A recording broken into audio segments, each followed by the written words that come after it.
for 12 years before being sent out. Now, is this tradition true? I don't know, but we get it in a whole bunch of sources. So it seems to be a strong tradition. There's a lot of arrows pointing to this tradition as authentic. This is from Clement. First Clement, he's one of the Apostolic Fathers, and what he wrote was probably written before the close of the first century. Depends on how trusting you want to be, but I tend to think that there's a real possibility that this Clement was the same Clement as mentioned by Paul in Philippians 4:3. Origen is the first one to definitely say that, and Origen writes his mature writings in the middle of the 3rd century. So do we have an early attestation? No, but all the points line up. This Clement is clearly an apostolic associate. He does seem to have memory of Paul. At least he tells us things of Paul that others don't. And this is what he remembers probably about, 40 years after the Apostle Paul died, just a little over 4 decades perhaps. He writes, "The apostles received the gospel for us from the Lord Jesus Christ. They preached from district to district and from city to city, and they appointed their first converts, testing them by the Spirit to be bishops and deacons of the future believers." Now, if we're just looking at this tradition, it does seem a little bit opaque. It's not clear to us. This is the seed of the tradition that later authors will clearly say Jesus told the apostles to stay in Jerusalem until 42 AD. We don't have it so clear there. Actually, First Clement, maybe he's remembering this more explicit tradition and aligning himself with that, or maybe he's just read the pastoral epistles and he's just read 1st and 2nd Timothy and is just speaking clearly to this context of succession that the apostles did appoint deacons and elders. Okay. But the tradition becomes much more clear. Look at this. Eusebius writes in his Historia Ecclesiastica, so that's Latin abbreviation for church history, that famous text that I will continue to cite frequently in this class. He writes this in Book 5. Furthermore, and that he is dating back to the end of the 2nd century. I'm sorry, I don't want to take the time to actually track down who he's quoting there again, but he's quoting a late 2nd century author, and this is the tradition that's preserved. Furthermore, he states on the authority of tradition that the Savior commanded his apostles not to leave Jerusalem for 12 years. We have Eusebius writing this, again, a little bit earlier in the same book. The holy apostles and disciples of our Lord were scattered over the whole world. Thomas, tradition tells us, was chosen for Parthia. Where's Parthia? Okay, that's probably, it's very vague on the Greek map, but it's east, far east, maybe India area, who knows.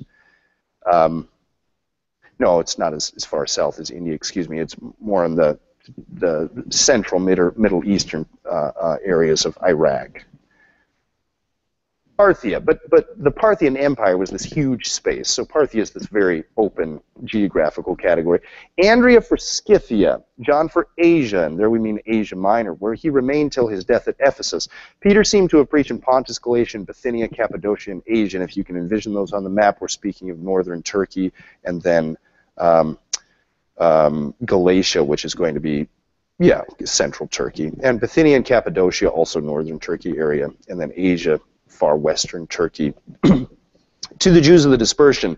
Now, you're all astute Bible students. I know that you've read 1 Peter over and over again. You recognize that this could have just been traced from the opening lines of 1 Peter, where Peter says to the diaspora, these communities in these areas. So, is Eusebius reporting a tradition that's independent of the document we call 1 Peter, or is this someone who's just read 1 Peter and has put together the lines? We don't know. Finally, he came to Rome where he was crucified, head downward at his own request. That's, of course, Peter. So we do have these traditions floating about, and they do kind of map up with what we have in the New Testament, at least in this regard. Do you remember Peter is, as I mentioned, the central figure of Acts until chapter 12. What happens in chapter 12? Well, Herod starts persecuting the church, and James is beheaded, and Peter is imprisoned, remember? And then Peter is released from prison miraculously. This angel visits him and knocks off his chains, opens the doors, and allows Peter to exit, and he goes to the home, probably John Mark's mother's home, which was this large space. Apparently they're having a prayer meeting there. Rhoda comes to the door, so surprised that she turns around and leaves Peter out waiting in the street, knocking, still trying to get into that prayer meeting. You remember that? And then how does the account close? Well, and Peter goes on to another place. Well, where is that other place? Well, it does seem this is about the right time. We're looking at about the early 40s. Maybe the Apostle Peter and the other apostles did go on to another place from Jerusalem at about this time, in accordance with these threads of tradition that we've got elsewhere. If you are a Roman Catholic scholar, where was that other place? Well, of course, Peter went to Rome. And even a good Protestant scholar is going to tell you that Peter at some point did make it to Rome. Isn't that what Babylon refers to in 1 Peter, when Peter says that he's writing from Babylon? Sure. We can all conclude that Peter did make it to Rome. Did he make it in 42 AD? Is that where he went directly? We don't know. He goes off the radar a little bit for us. What do we know of some of the other apostles? Is there any tradition here that's worth mentioning? Let me just share what I have. And Andrew. We understand that Andrew went to Scythia. Now, the Acts of Andrew has wonderful stories about it, but it's quite obviously a heretical forgery, and Eusebius holds it to be as such. By the 3rd century, he's not really interested in, well, this is early 4th century, he's not really interested in the Acts of Andrew as a historical document. It's too loaded with heresy. What does the document contain? Well, it also records Andrew's journey through Achaia. That's going to be Greece, in Corinth area, Athens area, and so on, where Paul also visits during his 2nd missionary journey and 3rd missionary journey in Acts 16 and following. The book of Acts, the canonical book of Acts, clearly inspired a lot of duplicates. People were writing Acts for the other apostles. It's like, look, Paul got his time in the sun. Why don't we make a book of Acts for these other apostles? So they wrote one for Andrew and others. Now, some of these really take on gripping emotional qualities. So Andrew, in the Acts of Andrew, one of the subplots is that Maximilla, who's the wife of this potentate, this proconsul Agentes, is being wooed to the Christian faith. And this makes for very awkward social situations. And it's kind of the subplot of the book. So Agentes, who's this traditional pagan, good Roman man, is very disturbed and curious to see what his wife is doing by her interest in this superstition. Finally, Maximilla is totally won over to the Christian faith, and she's deciding to leave her privileged marriage for a life of chaste monastic poverty. This infuriates Agentes, who has Andrew scourged and crucified. Andrew, throughout the narrative, is also in Patras during this narrative. That's going to be the northern part of the Penelopes in Greece, so that's what we would call southern Greece, but just a little bit north of Corinth. He's along that northern coast. And when he is finally going to be crucified, Andrew, for messing up this potentate's relational life, this is what he says as he approaches the cross. And this is why I tell you that it must be hagiography. This is just impossible to believe. These are Andrew's words. "Hail, O cross, for indeed I know that you may truly rejoice, since now henceforth you rest. When for a long time indeed I know that you may, when for a long time you have been weary, set up and waiting for me. Wherefore, O cross, pure and shining and full of life and light, receive me, the one greatly wearied." Now you talk to me, class. Why is it impossible for me to believe that Andrew said those words? Whatever other narrative details may be a little hokey in the account, this one just is beyond belief. Why?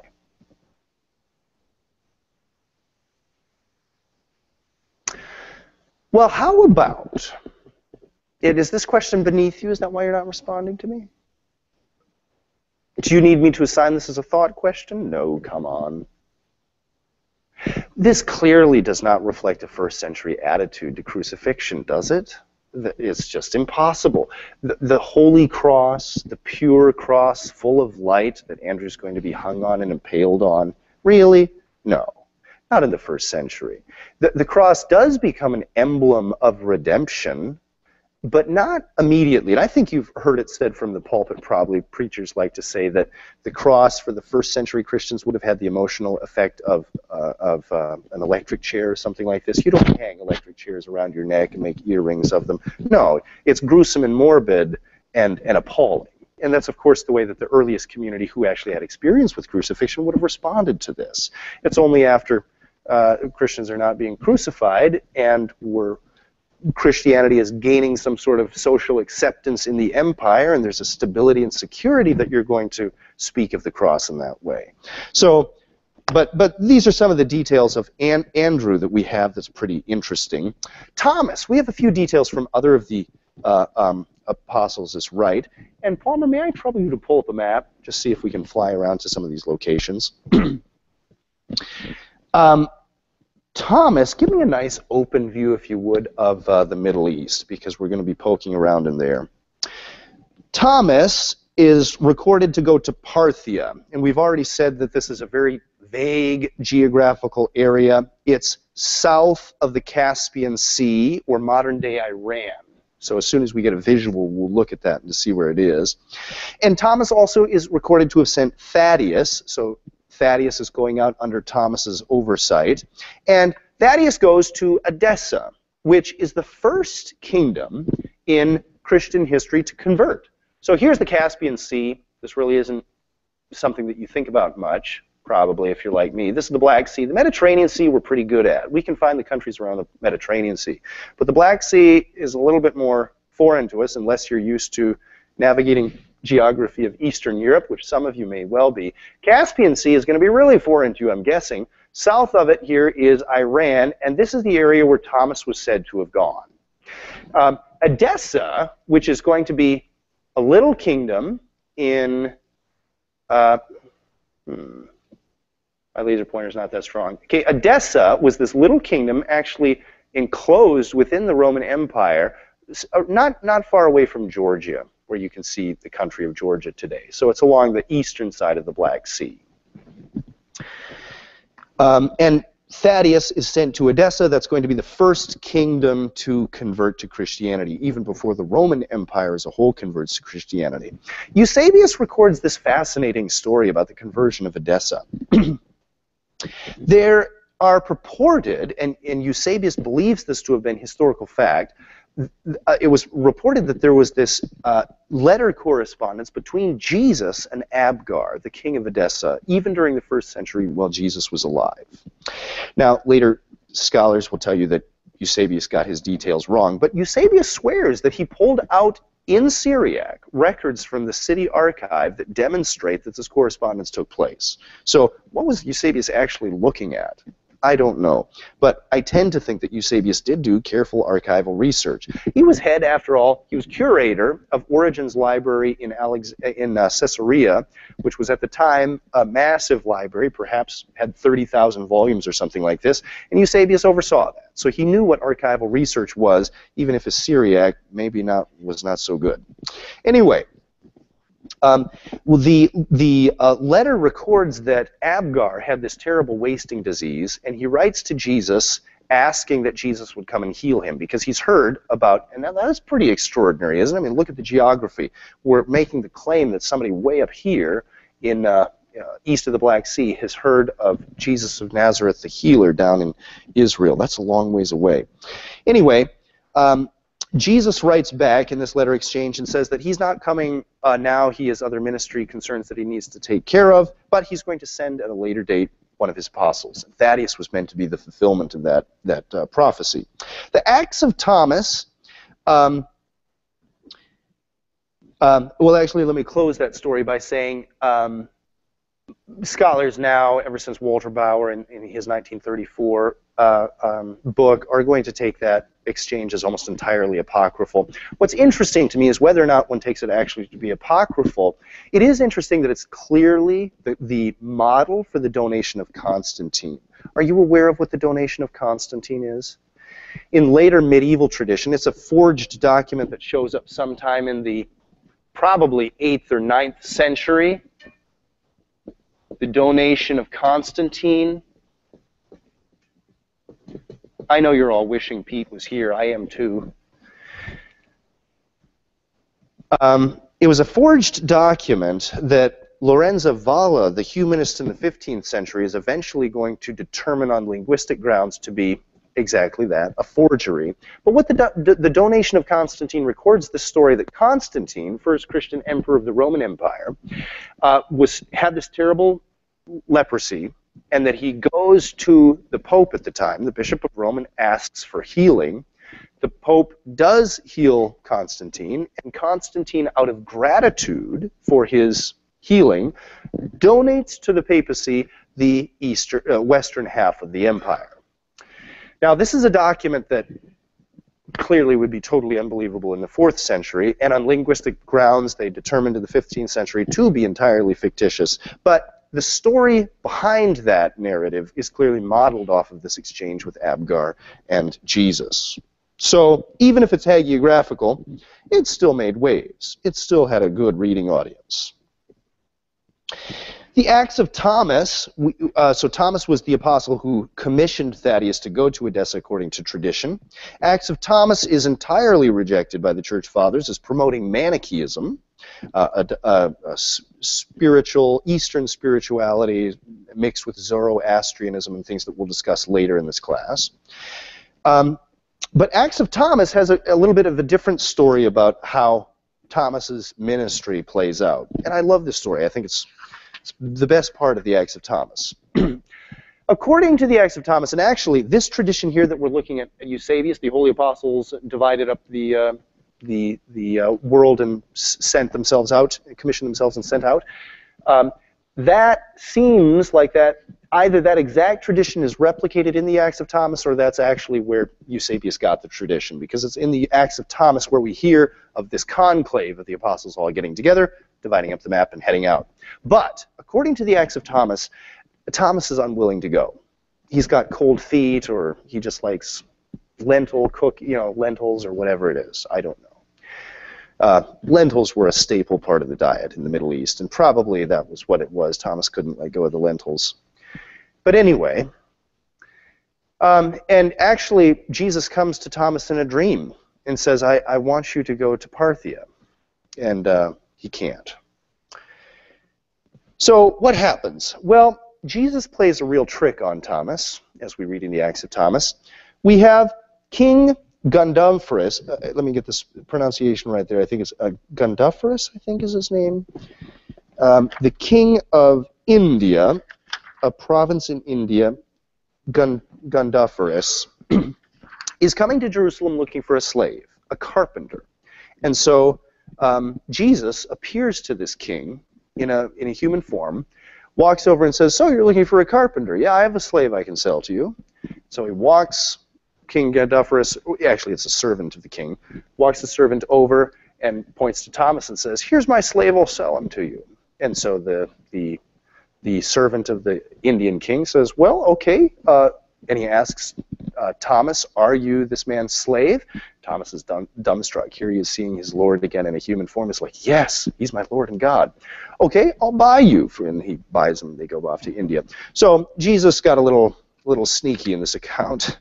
But I don't know. These stories, to me, might be based on some sort of shred of historical evidence. At least it does seem that the apostles went out to far places where they were off the radar and there was not good communication. That's about as far as I can tell you that we can learn from these traditions. But those are the traditions of the early church of what happens to the apostles. Now, what happens to the church after the apostles, that's the story of the Apostolic Fathers, and that's where we'll begin now. But do you have any questions? Quickly, do you have any questions? Anything that needs to be settled? Okay. I think you're all aware that you can ask questions at any time through the chat room. That's not actually been closed. Both Tim Willings and Palmer Bandy are monitoring that a little bit. And I think you can actually respond to one another's questions as well. Quickly, Palmer, how does someone find that chat room?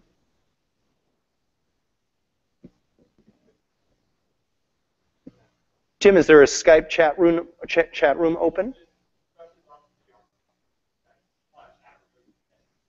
Okay, so it's an individual, and you'll get a response either from Tim or Palmer when they can get to that.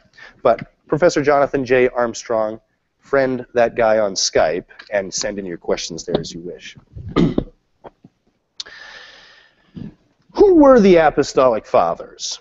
I've told you that this is our small, closed canon of individuals, and what I mean by closed canon there is it's thoroughly established who is in this collection of literature that we call the writings of the Apostolic Fathers. Let me introduce these characters to you. There's just a few of them to learn here.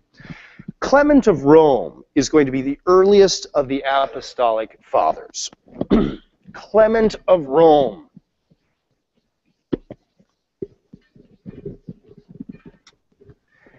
He writes the earliest book that we have, the earliest piece of Christian literature that we have after the writings of the New Testament. He died perhaps 97 AD or somewhere thereabout, and he was Bishop of Rome. According to tradition, he was the third Bishop of Rome after Peter and Linus. Do we have good hard data for that? No, this is a little bit speculative, but that is the received tradition.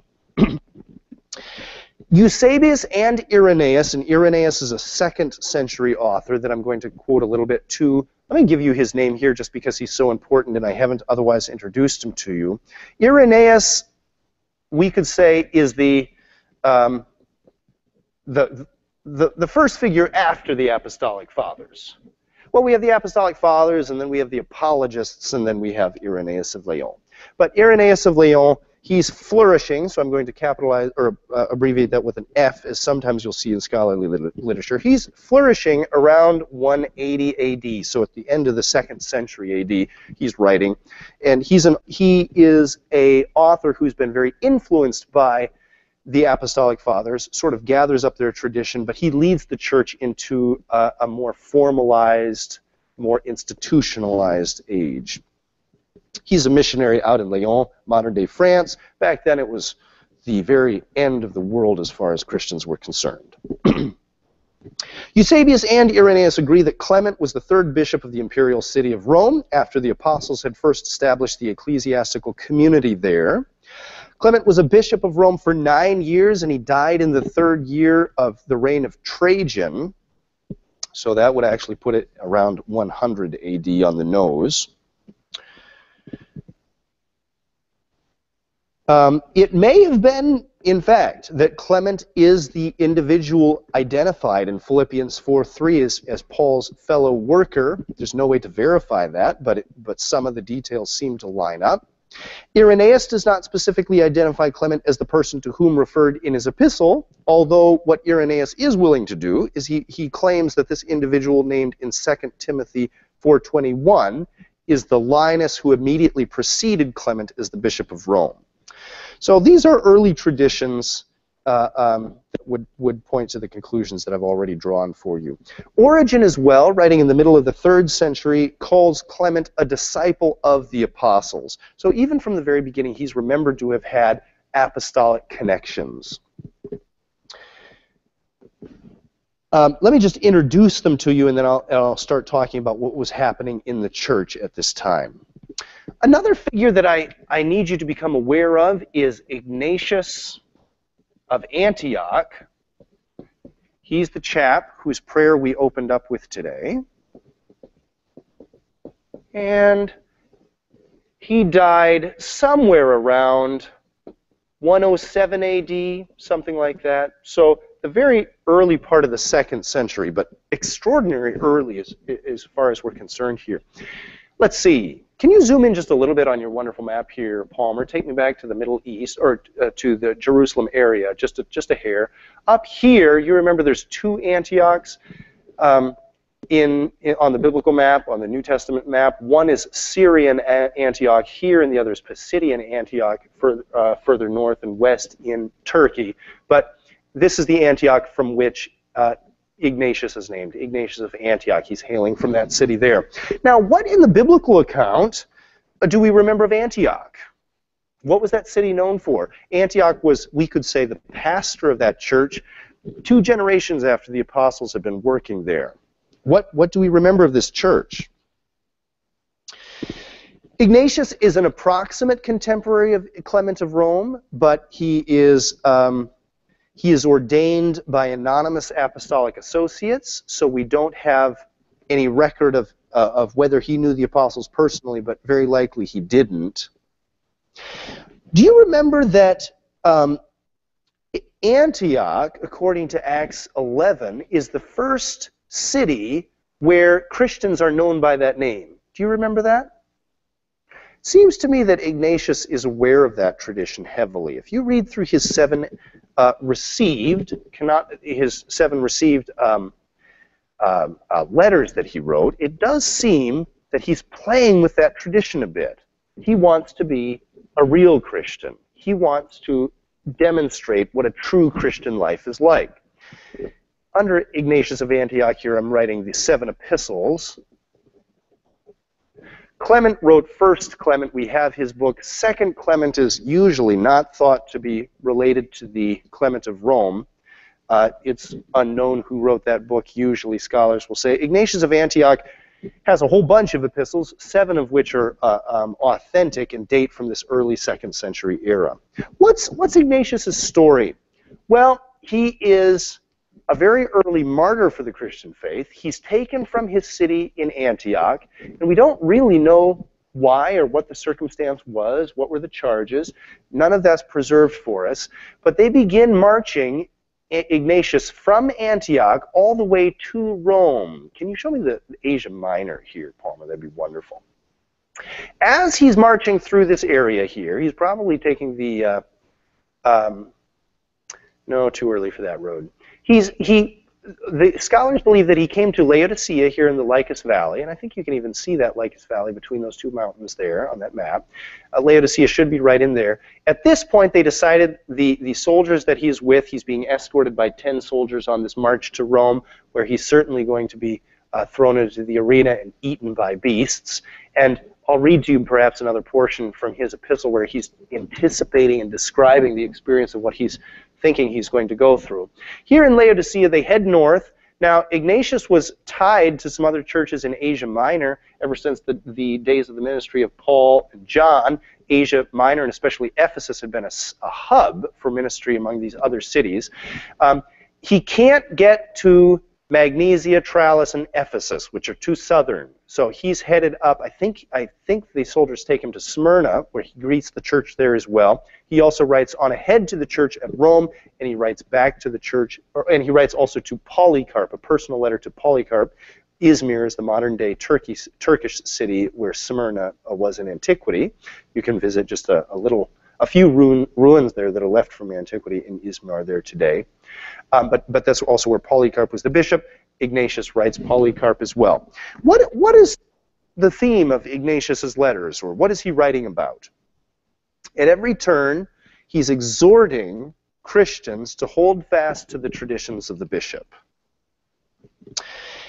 Now, he's also, and I think this is, as our first approach to the documents, the most important thing to get into focus would be to see his incredible passion to live out his witness as a martyr. This is astounding if you look at this guy. He knows that he's on his way to Rome. He knows that he's going to be killed in a gruesome manner. And what is he writing? What does he talk about? Well, yes, he does want people everywhere to obey the traditions of the bishop, but listen to the passionate way that he embraces his ensuing martyrdom and identifies martyrdom in some way with being a real Christian. And I think this part of the tradition, I think comes out of the fact that he was bishop of the city where everyone remembered this is where Christians were first identified as Christians. So as he's writing to these other cities in Asia Minor, they're receiving this document from the pastor of Antioch. And what is his definition of what it is to be a true Christian? Well, he sets the standard very high. Listen to what he writes. He says, "Only pray for me." This is from his epistle to the Romans. "Only pray for me for strength, both inward and outward, that I may not merely speak, but also have the will, that I may not only be called a Christian, but that I may be found to be one." Or in his epistle to Polycarp, he writes this: "A Christian has no power over himself, but gives his time to God." To the Magnesians, he writes, For this cause, let us be his disciples, and let us learn to lead Christian lives. For whoever is called by any name other than this is not of God. And there's a couple other that I won't read, where Ignatius is identifying this experience of martyrdom that he's about to head towards as what it means to identify fully with Christ as his disciple, as a Christian. It's a gripping thing to read. Let me read to you one little snippet from Ignatius's letter to the Romans, one of his 7 received epistles. And it's to the Romans that he writes, where he's most conscious of his martyrdom and most explicitly speaks of what this means for him. I could read you almost any section from the book. I think I'm going to read 2.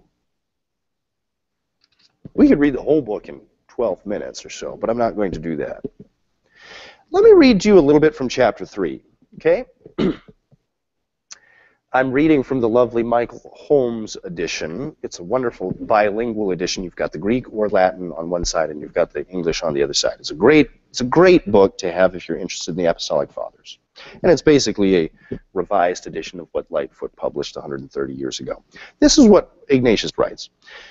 You have never envied anyone. You taught others. And my wish is that those instructions that you issue when teaching disciples will remain in force. Just pray that I have the strength, both outwardly and inwardly, so that I may not just talk about it, but want to do it, so that I may not merely be called a Christian, but actually prove to be one. For if I prove to be one, I can also be called one, and then I will be faithful when I am no longer visible to the world. Nothing that is visible is good. For our God, Jesus Christ, is more visible now that he is in the Father. The work is not a matter of persuasive rhetoric. Rather, Christianity is greatest when it is hated by the world. I can't resist. I'm going to read chapter 4 to you as well. And this gets pretty graphic. He's role-playing in his mind. What's going to happen when I'm thrown in that arena and surrounded by, these crazy African animals, these lions and tigers that he's never seen in person, but he'd heard about, that are going to be tearing him to pieces. What's going to happen? I'm writing to all the churches, and I'm insisting to everyone that I die for God of my own free will, unless you hinder me. You see, he's writing to the Romans in advance, telling them, don't actually appeal for my release, because I want to die as a martyr. That's what he's writing ahead to ask the Romans to do. I implore you, do not be unseasonably kind to me. Let me be food for the wild beasts, through whom I can reach God. I am God's wheat, and I am being ground by the teeth of the wild beasts, so that I may prove to be pure bread. Better yet, coax the wild beasts, so that they may become my tomb and leave nothing of my body behind, lest I become a burden to anyone once I have fallen asleep. Do you hear what he's saying? He's going to make those animals eat him, because he doesn't want any bit of his body left so that they don't have to bury his remains. Then I will truly be a disciple of Jesus Christ, when the world will no longer see my body. Pray to the Lord on my behalf, so that through these instruments I may prove to be a sacrifice to God. I do not give you orders like Peter and Paul. They were apostles. I am a convict. They were free, but I am even now still a slave. But if I suffer, I will be a freedman of Jesus Christ, and I will rise up free in him. In the meantime, I am a prisoner. I am learning to desire nothing. Good. And I could read on. It's once you start reading, you probably won't stop, and I am tempted to read another chapter or two, but I won't. But once you start to get into Ignatius's mindset, it's eerie to see what he's thinking. And to realize that this was all entirely real for him. Let me tell you also about Polycarp of Smyrna, and let me also, this would be the right time for me to tell you his martyrdom story as well. Polycarp of Smyrna, that was the bishop who received one of of Ignatius's letters. Smyrna, I've already told you, was the city of Izmir, where the modern Turkish city of Izmir is today. We don't know that much about Polycarp. I will tell you his martyrdom story, which is very famous, but we know a few other things about Polycarp. He seems to have been an apostle, a disciple of the Apostle John. So, like Clement, he very likely knew the apostles and worked with the apostles. You remember that after the crucifixion, tradition has it that the Apostle John heads up from Jerusalem and takes Mary over to Ephesus, Mary the mother of Jesus, and they die in Ephesus. And there's a group, I think it's group 6 or something like that. Anyway, I get the numbers confused. But one of you is actually doing your exhibit piece for the Sacred Spaces Museum on the Cathedral of St. John, which is a 6th century ruin at Ephesus. So I'll look forward especially to seeing that. But tradition has it that John ended his days in Ephesus, and Polycarp knew John when he was a very old man in Ephesus at the end of the 1st century.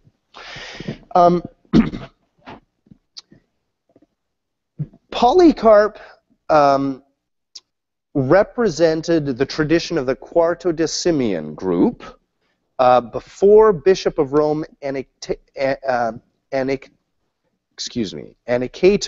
demonstrates that Polycarp's okay, so let me backtrack, I'm sorry. Polycarp is aware of this strong Johannine tradition about when to celebrate Easter.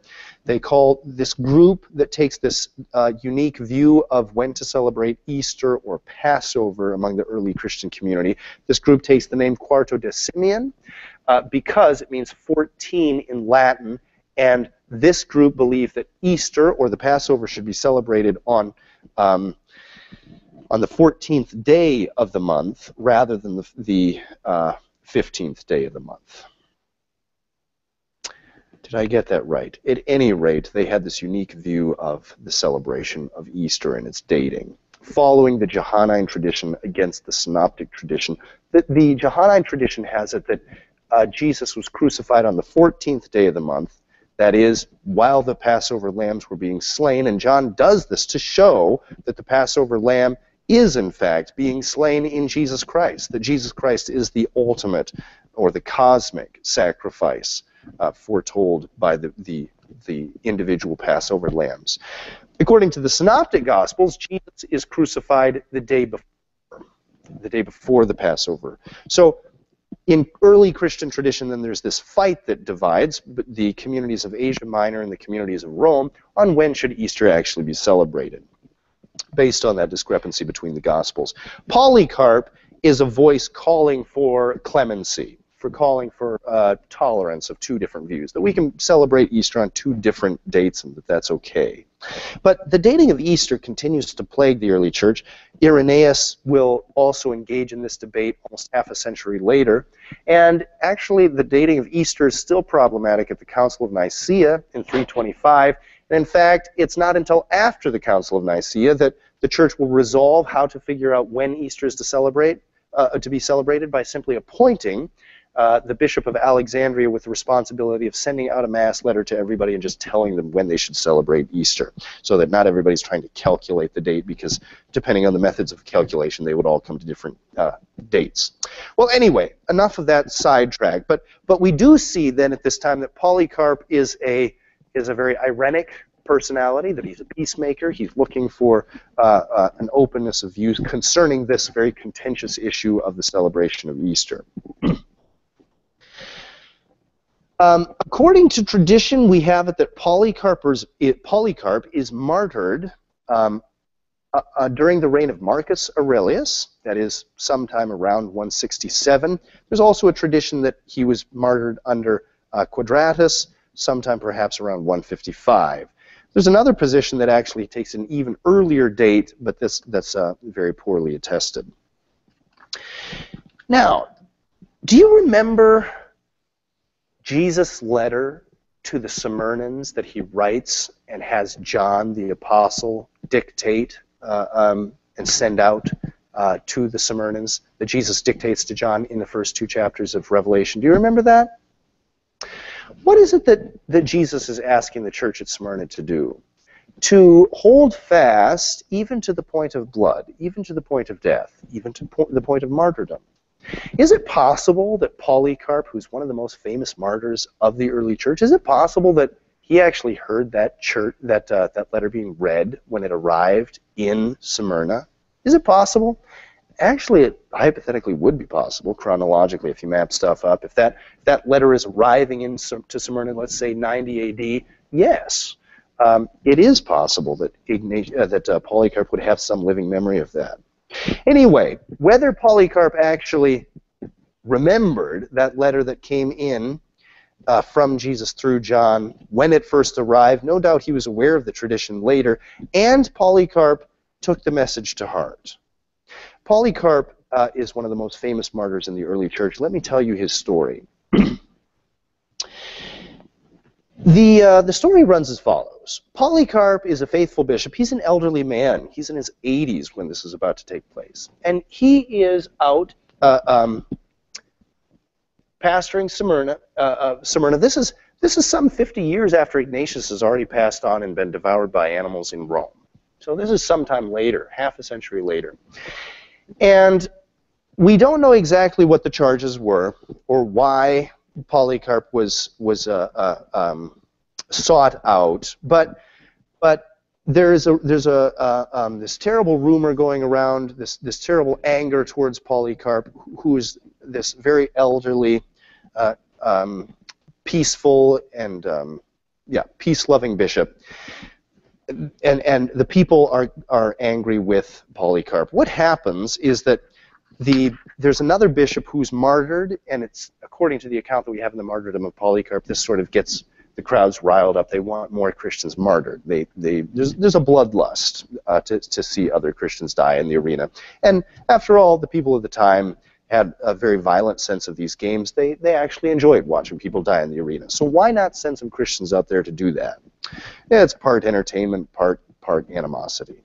Okay, so there are these soldiers out hunting for Polycarp, and Polycarp does what any sensible person would do. He moves away from the city and out into the country and hides out. Eventually, however, he's found in this country home where he's been residing.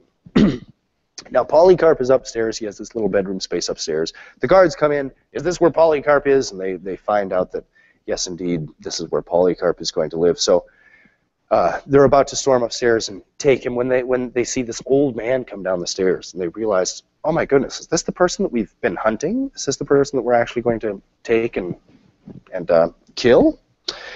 He's this old, peaceable fellow, and he comes down and he first of all asks that his host serve the soldiers something to eat, because they're hungry. They've been looking for a long time, so serve them something to eat. And Polycarp asks if he could have 2 hours to go upstairs and pray. And the soldiers say, fine. So Polycarp goes back up to his room, and he's praying. Now, a few days earlier, Polycarp had received a vision from God that he was to be martyred. And this is the way the vision played out. He was lying on his bed, no doubt very stressed, thinking that he could be found at any time.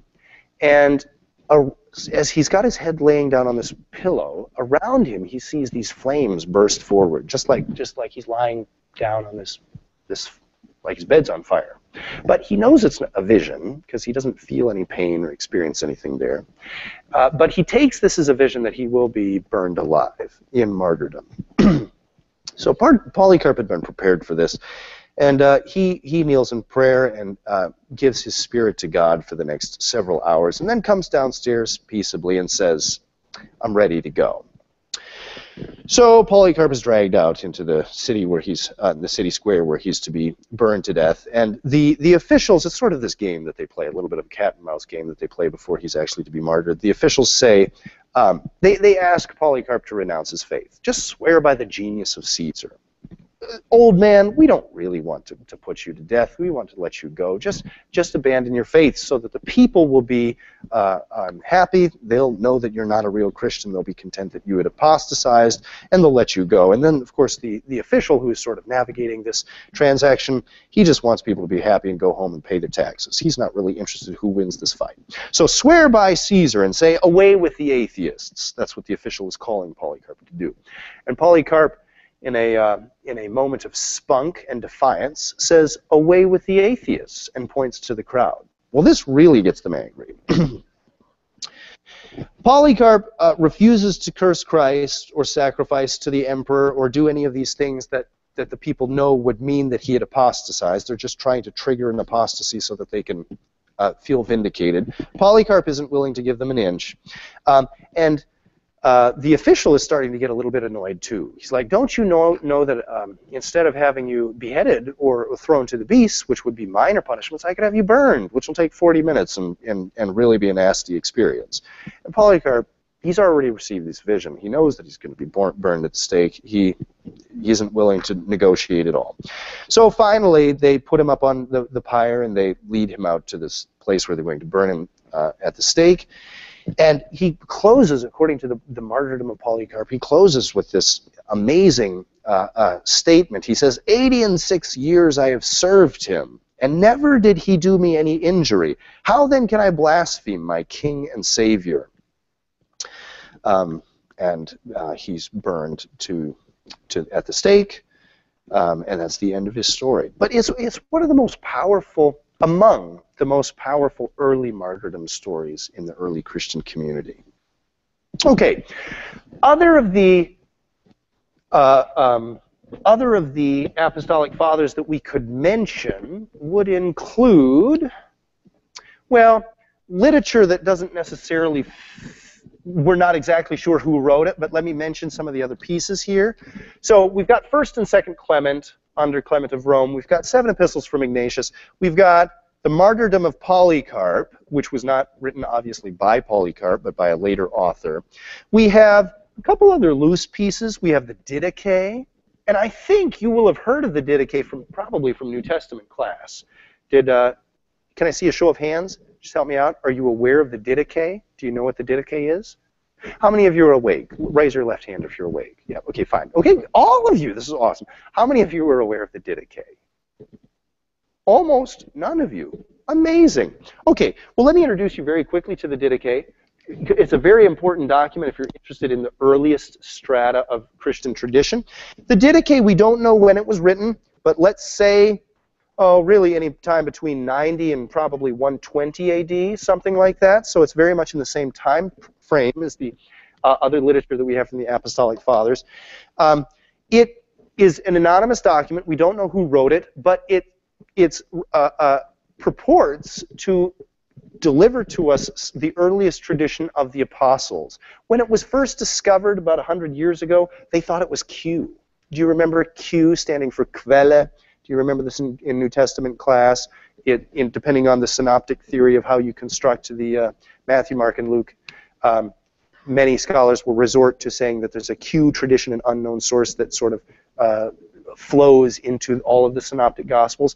They thought it was Q when it had first been discovered. It seems to reflect a Christianity from the east, from Syria region. There's one teaching in particular that identifies it as Eastern, and that is it's a tradition of baptism. In the Didache, the author states, or the compilers, it seems to be a group of tradition, it's like a church manual. The authors of that document say that when performing baptism, it's best to dunk the person. But if you can't find enough water, then you may sprinkle. It's best to dip someone in cold water, both because that would be the most sanitary, because warm water is going to grow things in it and so on. And you don't have chlorine in these pools. But it's best to do cold water if you can, also because that's going to be the most invigorating experience. That most indicate that change of spirit that's meant to take place as the Holy Spirit enters this person and one that becomes a true Christian. When you can't find living water, so a running stream, if you can't find a mountain stream to dip somebody in, then you may baptize them in a stagnant pool. And if you can't find enough water in a pool to dip them, then you can sprinkle. So from that teaching that we have in the Didache, it does seem to be that this was reflecting a form of Christianity in a place where water was really scarce. So, and if you're from California, actually, this document may be good for you as well. All right. Some of the other documents among the Apostolic Fathers that you should know about would be the Epistle of Barnabas. Okay. The Epistle of Barnabas. Let me actually check quickly to see if this edition carries the Epistle of Barnabas. It should, but perhaps it's not in all. Yes, we have the Epistle of Barnabas here. Great, fine. The Epistle of Barnabas, which no one thinks was actually written by Barnabas, but it's attached to his name. In that sense, we could call it pseudepigraphical. It's attached to Barnabas' name, but not actually carrying his words. There's just no way to verify whether it was. But the other thing that disturbs people when they read this is Barnabas too wholly wants to Christianize the Old Testament. Barnabas's hermeneutical project is very explicit. He wants to read Christ in every passage of the Old Testament, to the extent that he's not really willing to give the Jewish Old Testament a historical reading. So it seems to have come from an earlier strata of Christian history. It doesn't seem likely that this is reflecting attitudes of the first century. But anyway, that's often in there. We have the Epistle of Diognetus in there as well, which is an apologetic piece. No one knows who wrote it, and there's some interesting arguments about that. Charles Hill even thinks that Polycarp wrote it. Well, that's quite interesting. And we have the Shepherd of Hermas. The Shepherd of Hermas, which is a huge document. It's about half of the collection in volume. It's about half of the Apostolic Fathers. And really, it seems like this man needed an editor badly, but that's what you get for self-publishing, I guess. It's this huge, sprawling document, full of visions. It's a very charismatic piece in that regard. It's a collection of these visions that concerning church teaching and how the church should be built and operate from this man by the name of Hermas. Hermas is recorded to have been a slave, so it doesn't seem that he was brilliantly educated. Shepherd here is the name of the book. Hermas is the author. So the shepherd, quote unquote, of Hermas might be the best way to draw that up on the board. But anyway, a fascinating document. Too long, but full of interesting visions and full of inspiring materials about the church. I think that's enough for the moment on the Apostolic Fathers. Let me first ask, are there any questions remaining in the chat room that we really need to get to? Nope, we're all set there. There was a question here. Go ahead, Jacob. When? Good. Variously, and I'll just put it next to his name here. Variously, we have him martyred at 167 AD. That's probably the most reliable tradition. But we also have a tradition that he was martyred in 155. But I'd memorize the 167. Good. Palmer, would you be in a position to administer a quiz? That's fine. Why don't we take a break, and then I'll give you 15 minutes because we'll just take one break today, and then when you return, we'll start with the quiz. So I'll put up the stopwatch for you. Thank you so much.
All right, scholars, our time is eclipsed, and I will turn it over to Palmer. Okay, do you want to go ahead and log into Blackboard and get to the quiz? We're kind of finding a rhythm here, so I think you all know what to do.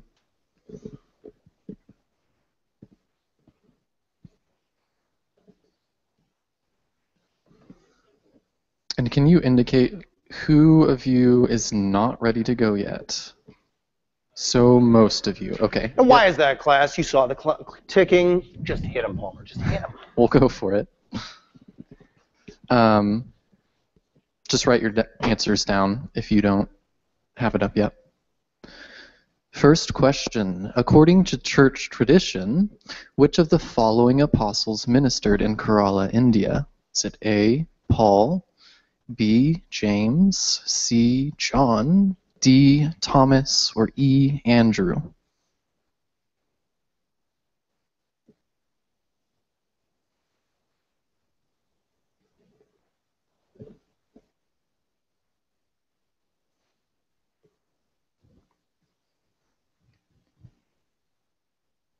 Moving on.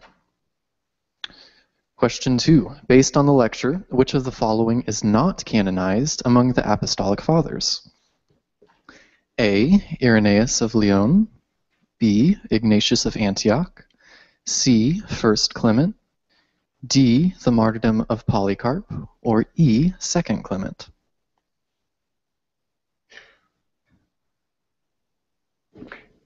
And Palmer, could I make an editorial comment that maybe we could have the canonized there in quotation marks? Is Yep, that all right? Definitely.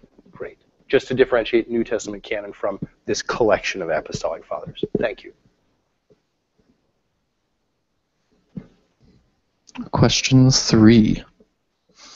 Which of the following figures declared, quote, I die for God of my own free will, and then later on, let me be food for the wild beasts, indicating a strong desire for martyrdom? A, Perpetua, B, Athanasius of Alexandria, C, Irenaeus of Lyon, D, Polycarp of Smyrna, or E, Ignatius of Antioch?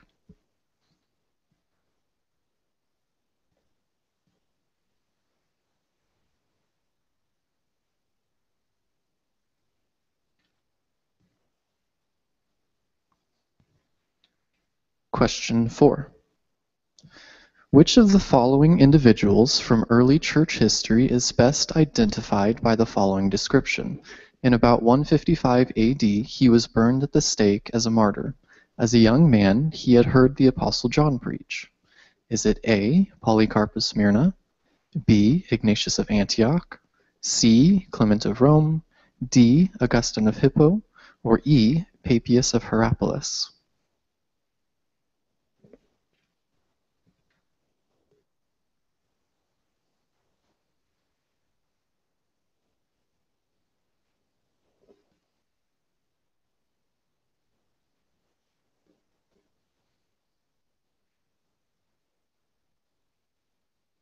Okay, moving on.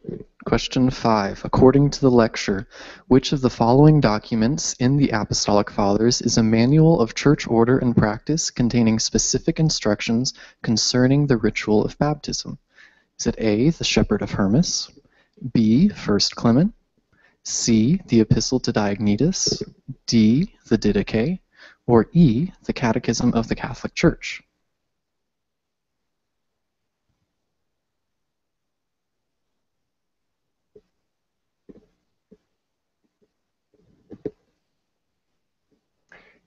And did you actually all get enough time to take the quiz?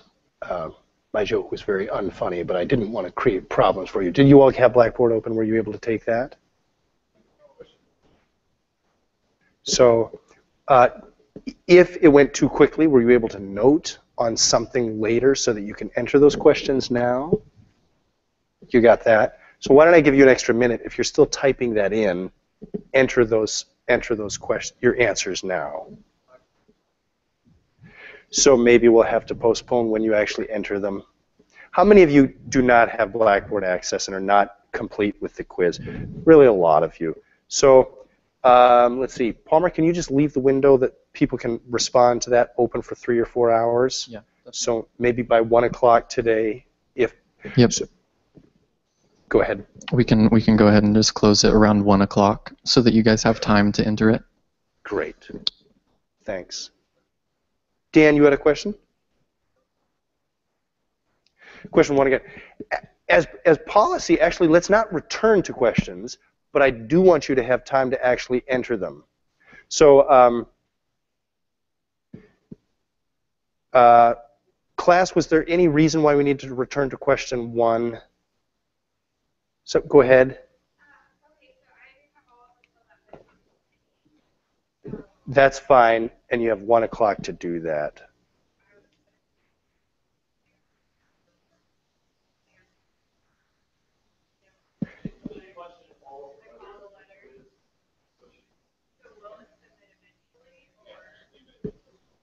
Good. I'm sorry for the awkwardness, scholars. Here's what I'd recommend. It should be that the answer sheet to the quiz is all visible to you at once. Is that correct? So you should be able to see what answers you're inserting all at once. If you are able to enter and submit, do that right away. If you can't, take a separate notation on a Word document or a piece of physical paper, put down your answers there, and submit later. I'm very sorry for the confusion. Thank you, Palmer. Thank you for taking us through that. All right. We've talked enough about the Apostolic Fathers. I want to talk to you now about the crisis of authority in the early 2nd century.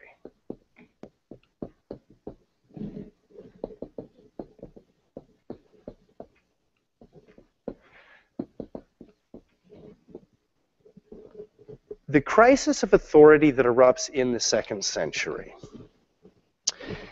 My PhD advisor used to say that the 2nd century is the most obscure century in all of Christian history.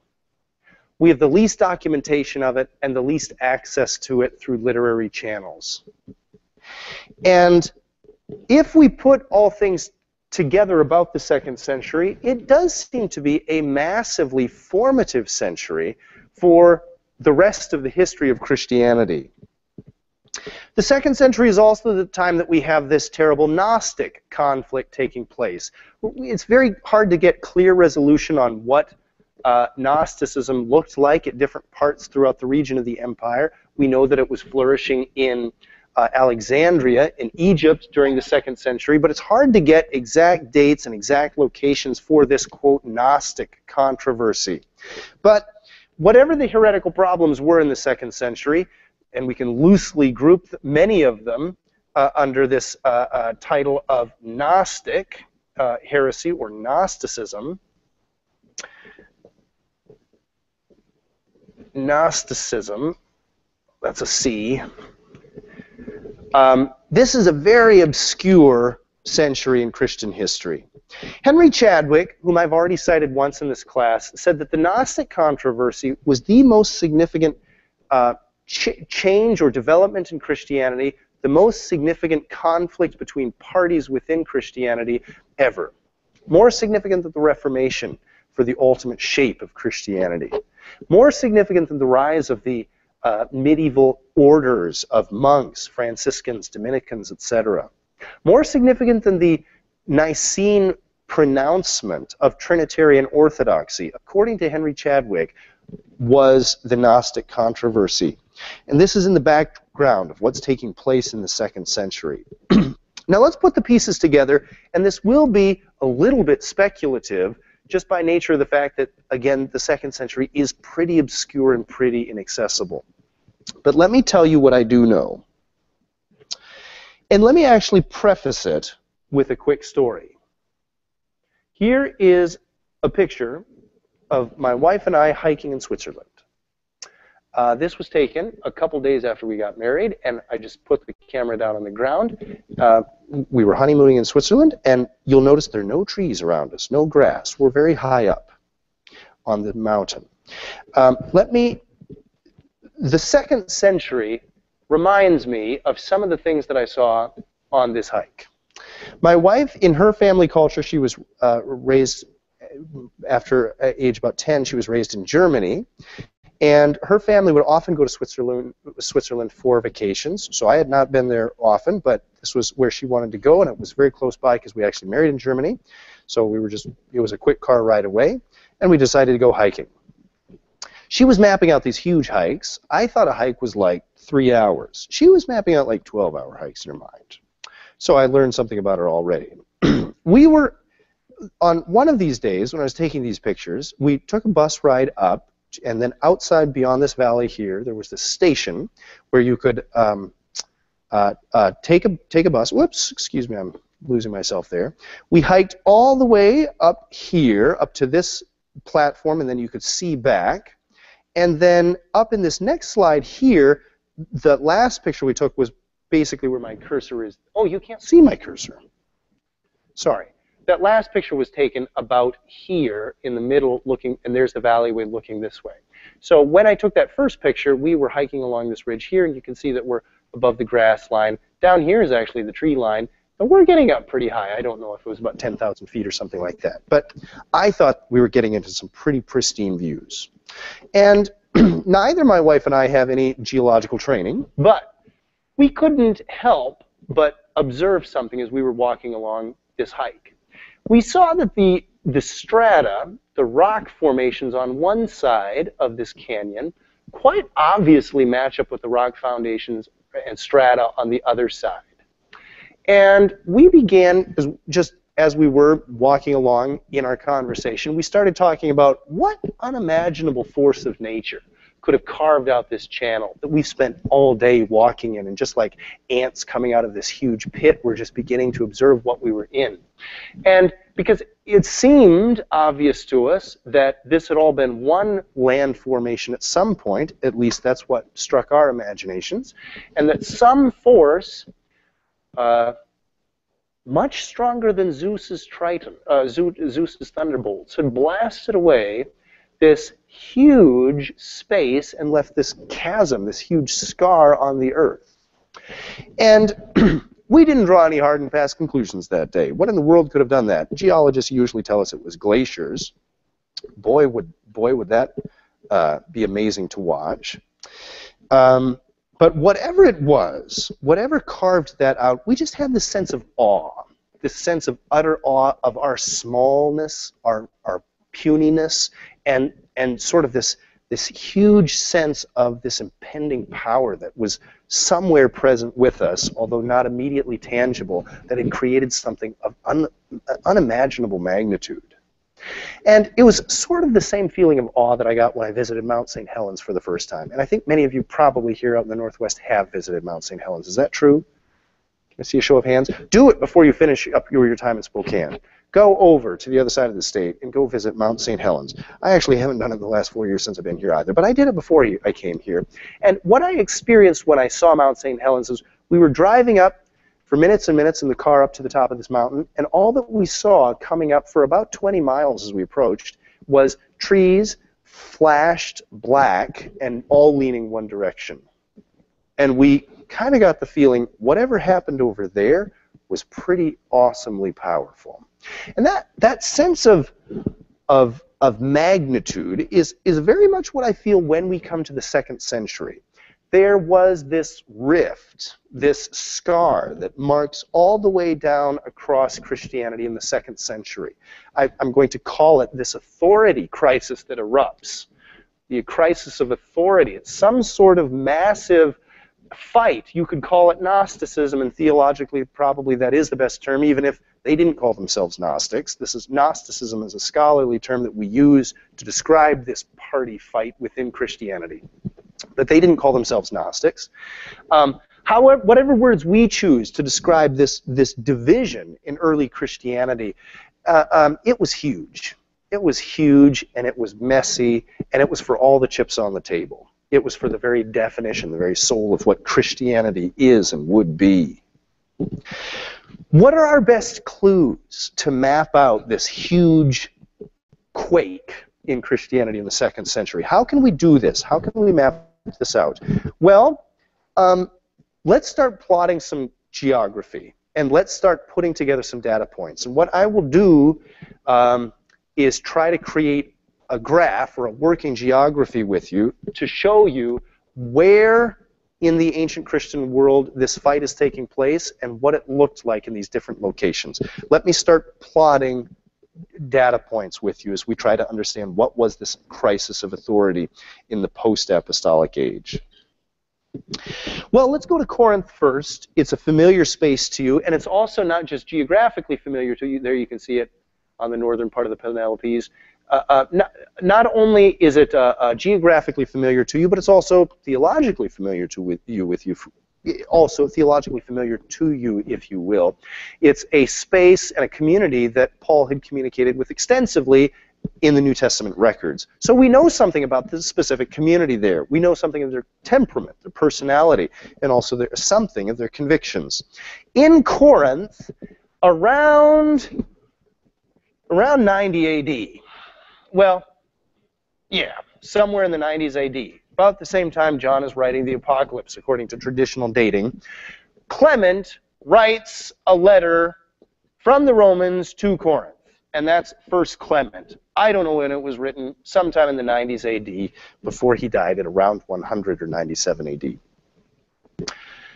First Clement, what is in this document? And again, it's written from Rome to Corinth. There appears to have been a division in the Corinthian community, very deep and very unsettling.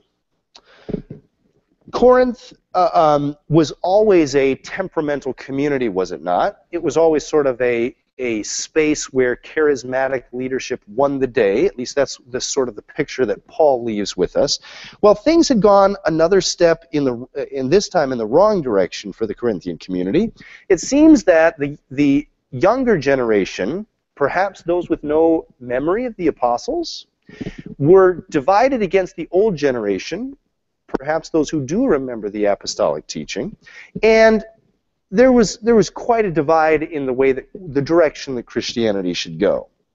This is what Irenaeus of Lyons writes in the late 2nd century. He writes this: "In the time of Clement, no small dissension having occurred among the brethren at Corinth, the church in Rome dispatched a most powerful letter to the Corinthians, exhorting to them to peace, renewing their faith, and declaring the tradition which it had lately received from the apostles, proclaiming the one God, omnipotent, the maker of heaven and earth, etc." Eusebius also remembers in the early 4th century, he looks back to this time 3 centuries ago and remembers the quake, this shakeup that takes place in the Corinthian community around the time of the death of the apostles. He writes this: "Clement has left us one recognized epistle, long and wonderful, which he composed in the name of the church at Rome and sent to the church of Corinth, where dissension had recently occurred. I have evidence that in my churches this epistle was read aloud to the assembled worshippers in early days, as it is in our own, that it was in Clement's time that the dissension at Corinth broke out as plain from the testimony of Hegesippus," who's another 2nd century author that we won't discuss right now. But I could add to those 2 traditions that I read there, I could add the third from Hegesippus, that remembered that the church in Corinth stayed orthodox, stayed true to the Christian teaching, the way that Christian teaching was meant to be, until the time of the bishop Primus. You don't need to remember that, the specific bishop's name, but around the 90s AD, when Bishop Primus died, everyone remembers for a long time after that this church headed south. There was this terrible infight between this younger generation and this older generation, and ultimately we actually don't know what happened. That's scene closes. We don't get much more data until Dionysius of Corinth in the mid-2nd century, and about 60 years after this document, it does seem that the church is still thriving and doing okay. But our data gets a little weak.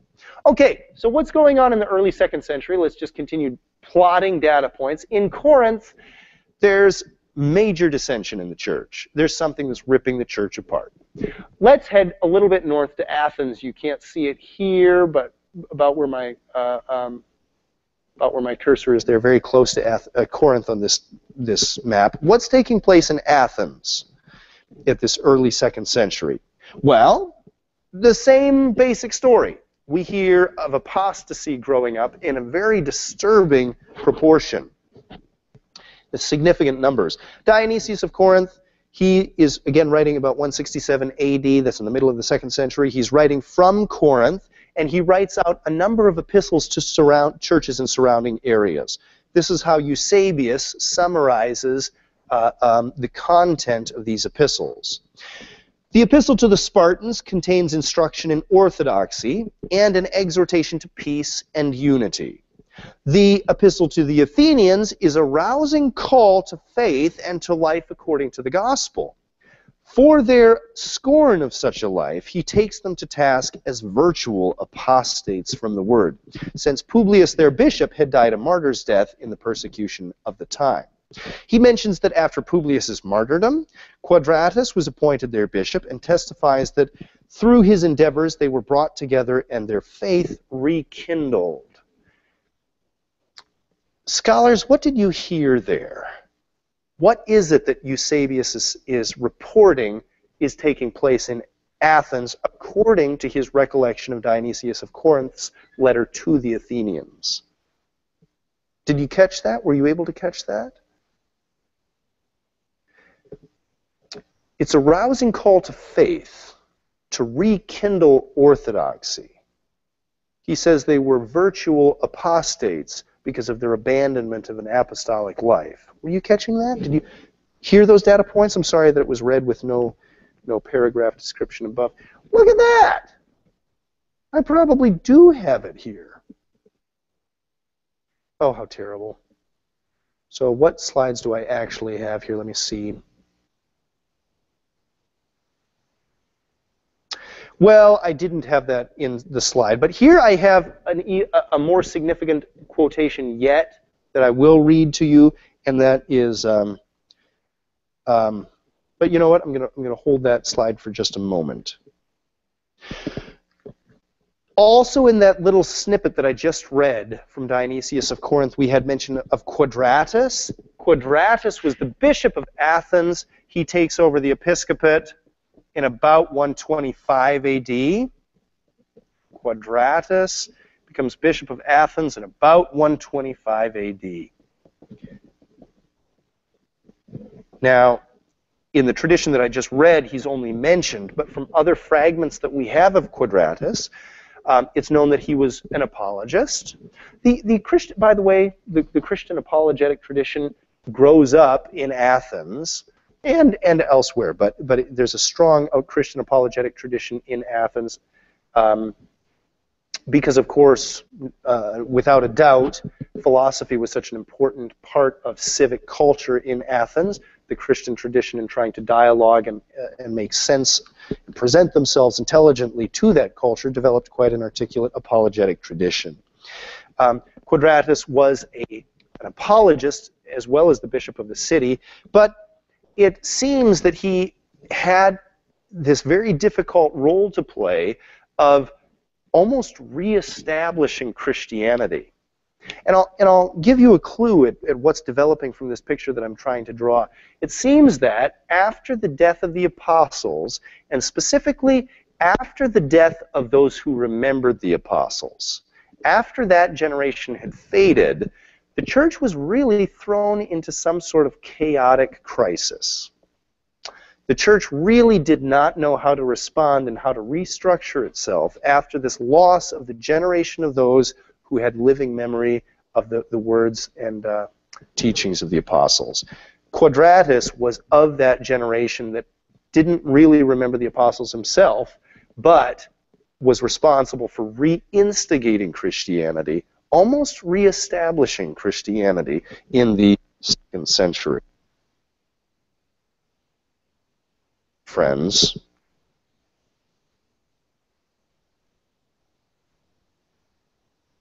somebody turned me off.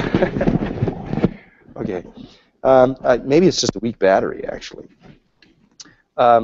But of course, some traditions, including the Mormon tradition, have this, as part of the framework of their own teaching, have this idea of this tremendous apostasy that takes place in the early church, usually around the time of Constantine. For a Mormon evangelist, they're usually going to bring you to the time of Constantine when the church disappears, not this earlier period. But throughout its times, the church has certainly suffered tremendous seasons of crisis.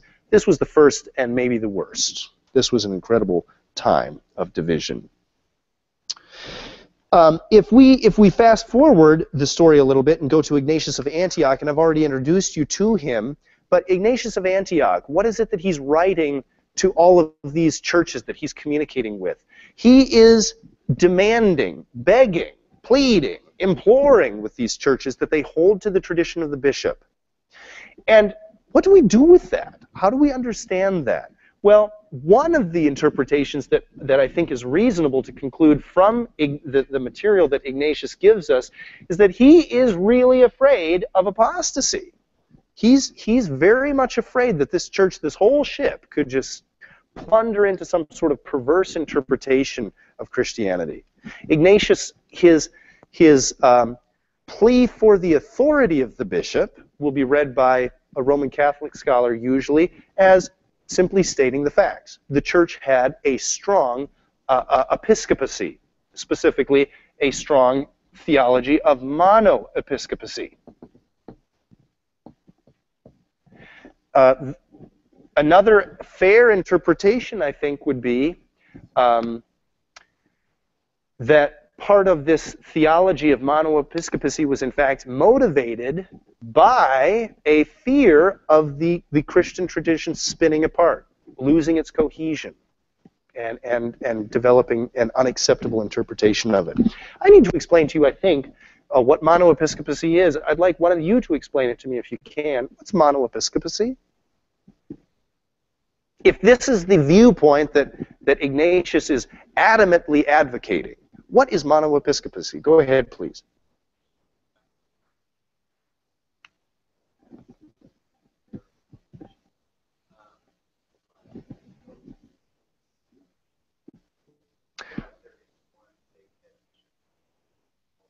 Good. That would actually be a separate development. So is monoepiscopacy an affirmation of papal supremacy? Papal supremacy being the ultimate authority of the Pope over all other bishops and priests. No, that will actually be a separate development, papal supremacy, but monoepiscopacy related to that is not quite that. What is monoepiscopacy? Anyone will take one more suggestion? Go ahead, please.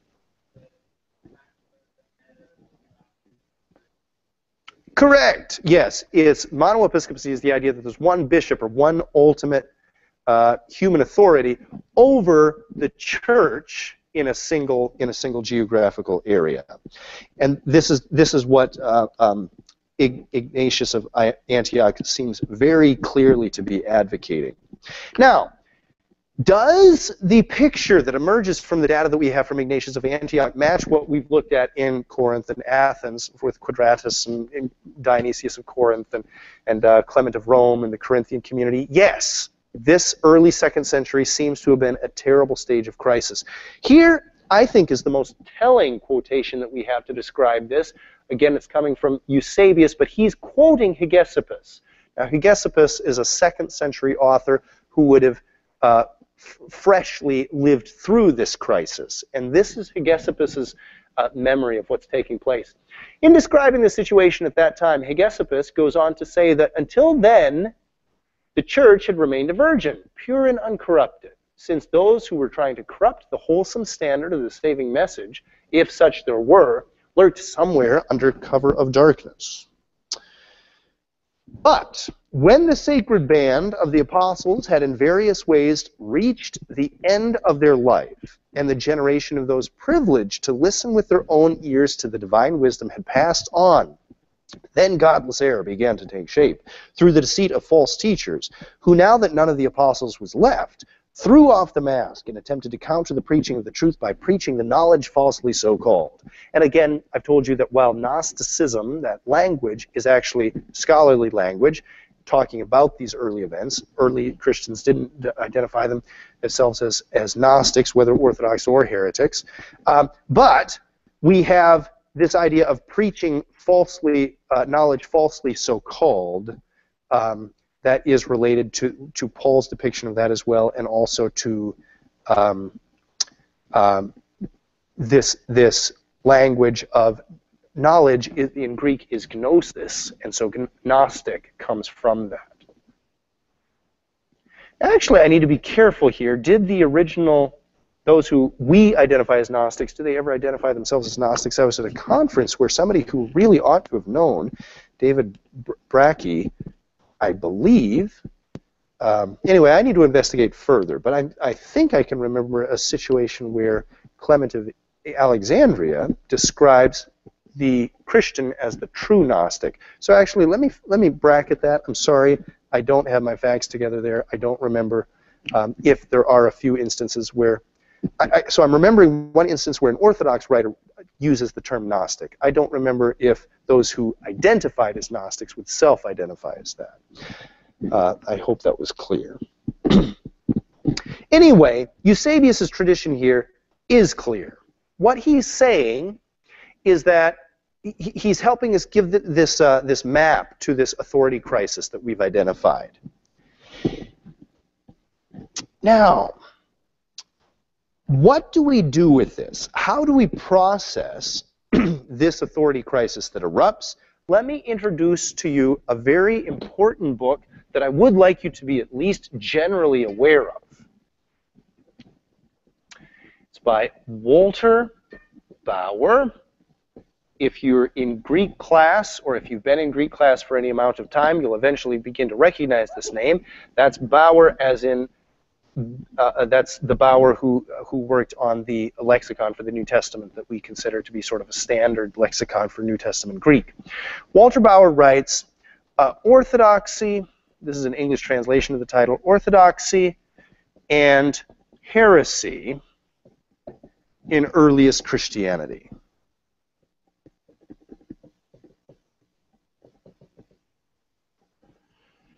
Earliest Christianity. The book originally came out in 1934, but given the political problems the world was having that time, especially in Europe, it didn't have a broad circulation, and it wasn't actually translated into English until 1971, when everything calmed down and the world rebuilt itself, and a team of scholars in the University of Philadelphia translated this book. It's had an amazing impact on both the scholarly reconstructions of the 2nd century and also on the popular imagination. I think that this book ultimately is sort of the godfather to books like The Da Vinci Code, or Bart Ehrman's Lost Christianities, where he's essentially repackaging the Walter Bauer thesis. Now, you still with me, class? I know this has been a lot of information, and I think I'm really straining your concentration today. I feel it. But try to stick with me, and I'll try to be just as clear as possible. Out of the data that I've plotted in the last 30 minutes about the crisis, the authority crisis, here is one reconstruction of that data. Here's one scholarly hypothesis about what was taking place. Walter Bauer's analysis of that data, and many, many other points of data in addition to what I was able to give you in just these few minutes, his interpretation is that heresy, as it's known in the 4th century and following, is actually an anachronism. Now, I know I'm really straining your concentration, but do you know what an anachronism is? Anachronism. Who can explain to me what an anachronism is? Come on. Does anybody want to give it a shot? I want to let you have the first word. My favorite illustration of what an anachronism was a British comedy that I saw, where this team of university students was going out and discovered supposedly, of course, discovered an ancient Roman videotape. So these university students dug it up. What's this? Oh my goodness! It's an ancient Roman videotape. Let's put it in. So they put it into their ancient video player, and you see these guys with these kilts on and these cheesy Roman helmets, like clashing with swords and so on. Anyway, it was part of a comedy routine. What's wrong with an ancient Roman videotape? Well, quite obviously, the Romans didn't have videotapes. That's what an anachronism is. An anachronism is inserting into a historical narrative something that's out of place. Usually something that comes from a later time period. It's an anachronism. Now, if you understand what the word means, you're ready to actually understand Walter Bauer's thesis here. Walter Bauer's analysis of the situation is that orthodoxy is anachronistic. Can you follow me? Orthodoxy, a Trinitarian belief in God, a conviction that there's one right doctrinal position, generally speaking, that there's this core of Christian truth. That view itself is anachronistic, says Walter Bauer, which means that in Walter Bauer's understanding of what plays out, we have, let me see if I can get a map here. Palmer, do you have a map? I'd just like to be able to see the Roman Empire generally. You know, Palmer, I'm going to actually rely on you there because I don't have a good map. So that's wonderful. Bauer's thesis is that orthodoxy is actually generated in the 3rd and 4th centuries in Rome as a way of dominating other forms of Christianity. It's a power play. It's specifically a political power play emanating from Rome, which happens to have the political resources to make its mind known to the rest of the Christian world. Walter Bauer looks at Edessa over here, and his conclusion is that Christianity, as it's portrayed by Eusebius in the early period, is not orthodox. Now, there's plenty of room to disagree with him, but this is his argument. He goes down to Egypt and looks at all the Gnostic writings, and Egypt is where we have the richest cache of Gnostic writings. Looks at Egypt and says, aha, Egyptian Christianity was actually first what the Orthodox would later call Gnostic. He looks at Asia Minor and so on, and there I think his evidence is especially weak, but so be it. He looks at Asia Minor and claims that there's no way to identify true Christianity before the late part of the 2nd century. There's no standard in place. There's no generally agreed upon standard of what true Christianity would be theologically defined until, says Walter Bauer, in the 3rd and 4th, Roman Christianity takes a clear place of preeminence, as it is privileged by its political position, and effectively defines what Orthodox Christianity should be for the rest of the empire. Then suddenly we have these disparate communities around the Roman Empire that had been worshiping their God Jesus, if they held to the deity of Christ, in a whole variety of different ways.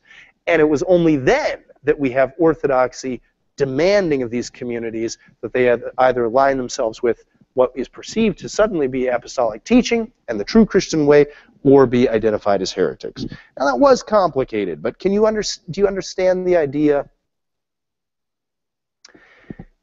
Do you understand this tussle? It's not just a tussle. It's not just this huge rift in earliest Christianity in the 2nd century, but it's also a scholarly tussle over its interpretation.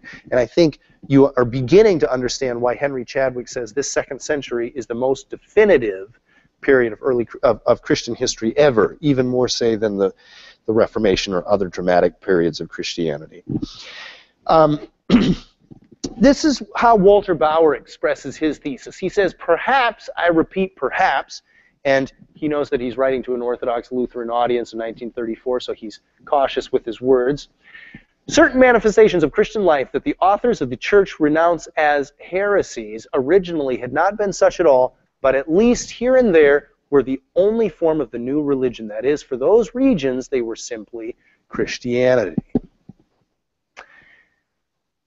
I'm going to release you in a moment or two to do a group discussion of this, because I really do want you to get this, and my sense is that we're still not quite getting it. But let me prepare you for this just for another moment or two, okay? And I'll release you to group discussion in a moment. We have other Orthodox authors after the second century who very much would disagree with Bauer. And Bauer knows that. Bauer thinks that he's found something very clever, an interpretation of the data from the second century that makes sense of all the data, not just the Orthodox position. But the Orthodox authors would disagree soundly with Bauer. Listen to what Origen writes in the commentary on the Song of Solomon. He writes this: all heretics at first are believers, then later they swerve from the rule of faith. This is Origen's understanding of what was taking place in the second century. Excuse me. Let me map it out this way for you. I think we have, and I'm just going to, for ease of convention, I'm going to call it the traditional theory. And what I mean by that is essentially Eusebius of Caesarea and company's reconstruction of the second century. And we have the Bauer thesis. Here's how I think we could map these two different theories. The traditional thesis is that we have orthodoxy from the beginning, from the apostles. So there was never a time when there was Christianity but not Orthodox Christianity. Orthodoxy, apostolic Christianity, is something that enters Christian history with the apostles themselves. And out of this stream, out of this trajectory, grow perversions right and left. And these perversions we can call heresy. Okay? That's the traditional reconstruction of second century events. The Bauer thesis, I want you to see, is dramatically different. The Bauer thesis runs as follows. There was originally many forms of Christianity, none of which was centralized or uniquely authoritative. Jesus and the apostles did stuff, and out of those events and ministries, a diversity of Christianities grew, even from the very beginning. And a scholar of Bauer's who subscribes to this theory would look to the New Testament and say, look, you can already find streams of difference in Christian tradition at the very earliest level. So we're fooling ourselves to speak of orthodoxy. Orthodoxy is necessarily anachronistic. But we have these various streams of Christianity, and then eventually, actually, there's a coalescing here of several of these streams, which will become known as orthodoxy in a later period, after Christianity in Rome received significant political privileging, and all of these other streams and streams that divide off of that are known as heresy. That's basically my attempt at a graphic depiction of the Bauer thesis. Now, I'm going to release you in just a moment. But let me read to you one citation from Tertullian before I release you to discuss the Bauer thesis. And that is this. Tertullian, also an author of the late 2nd century, writing perhaps in the 190s, writes this in his document entitled Prescription Against the Heretic. Or excuse me, this is actually in his treatise against Marcion.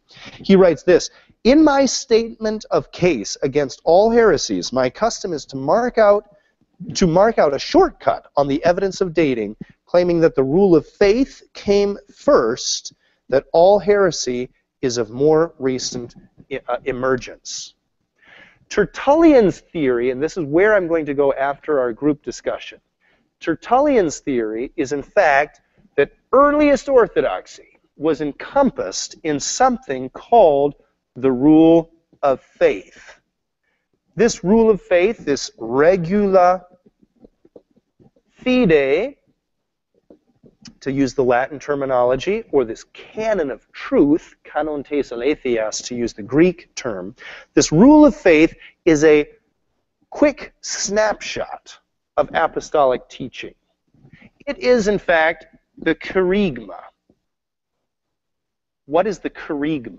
It's the same as this rule of faith. Now you tell me, what's the kerygma? What's the kerygma, scholars? Close. Is this a term that came up in New Testament class? It must have been. Must have been. Go ahead. Yes, kerygma comes from the Greek word keruso, meaning the preached message. So the kerygma is the synopsis of apostolic preaching. Basically, it's the tradition that would grow into the Apostles' Creed, that God is one, that Jesus Christ was born of a virgin, that he was crucified, but on the third day he rose again. We believe in the Holy Spirit. We believe in the Catholic Church as a universal church, and so on. Right? This Apostles' Creed, this kerygma, and it's a proto-Apostles' Creed. Technically, the Apostles' Creed is not established in a set form until the time of Charlemagne in the 9th century.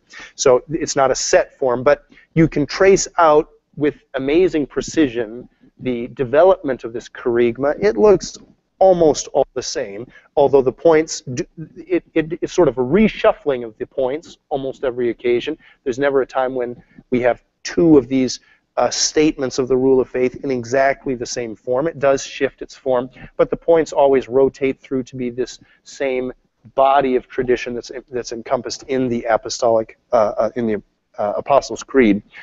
The early church tradition is that orthodoxy was defined by this apostolic deposit, even from the very beginning, and that heresy broke off from that. Now, I'm going to release you to group work here in a minute, and here's what I'm going to do. Usually, I ask you to identify a thesis in response to a question. I'm going to ask you to do something else. I'm going to ask you to tell me what is the Bauer thesis, okay? So in your group work, first of all, define the Bauer thesis. What is Walter Bauer's argument? Next, do you agree or disagree with it? And what are the arguments that you would try to resource to support your positions? Now, at this point, we really haven't talked about, I don't think I've given you enough data to make sound arguments necessarily on how to respond to the Bauer thesis. We're about to do that. But I want you as a group to hypothesize what kind of arguments could be constructed to agree or disagree with this thesis. Okay? What kind of evidence could be brought to the table? As always with the group discussion project, work in your group. The person who's playing secretary, give me the names of those present. Also identify group number by the project that you're working on, the church that you're working on. Send that in to me, to my email, jonathan.armstrong@moody. I will respond only to the person who issued that. So I will give you a thumbs up or a thumbs down and maybe a note of commentary on the way on your performance there for that assignment. Then I'll ask that secretary to redistribute it by email. And I'll give you 10 minutes to work on this. You may begin at any time.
Scholars, I don't want to interrupt your concentration, but a worthy question has come in. The question is, how do you define orthodoxy? Let's say right Christian teaching. So it comes from a word that means right, like orthodontic, straight teeth. This is straight teaching, basically. It's right Christian doctrine.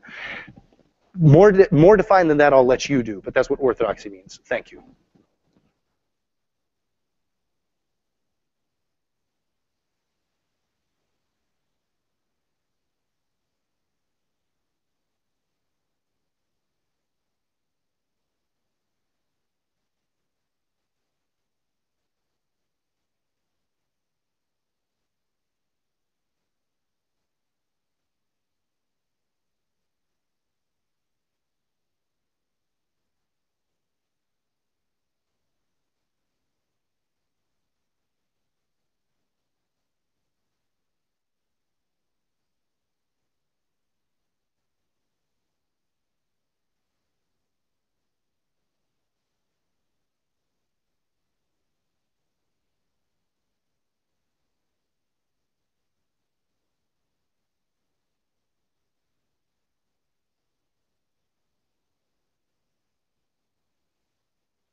Scholars, there was another worthy question that came in. Can you give multiple answers, like 2 theses and 2 sets of arguments? No, just one. So those of you who are doing that, just take a vote and go with the majority. Thanks.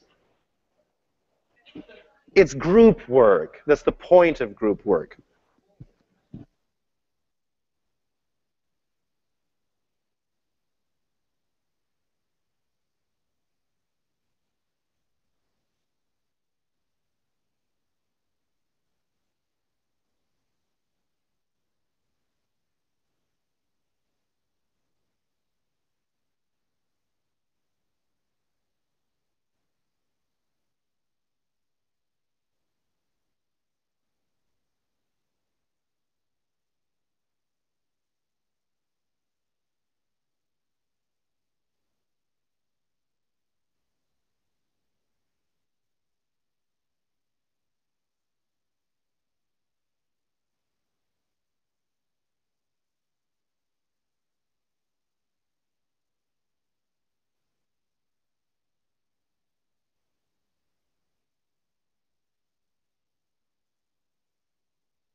So, scholars, our time is over.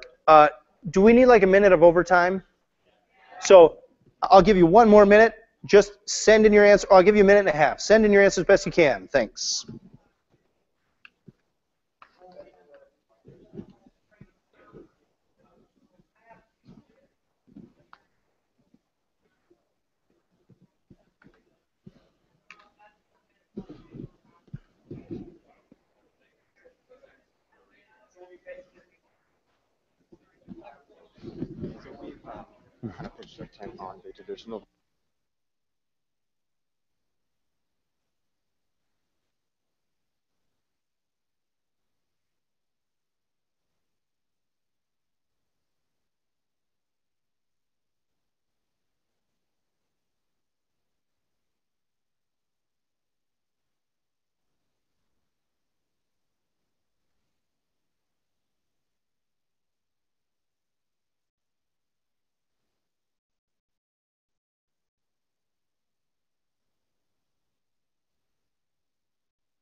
So, yeah, it took forever for me to explain that to you, or it seemed like it was 4 years when I was explaining it, and then when you were explaining it to one another, it just flew by. Okay, so send in your answers.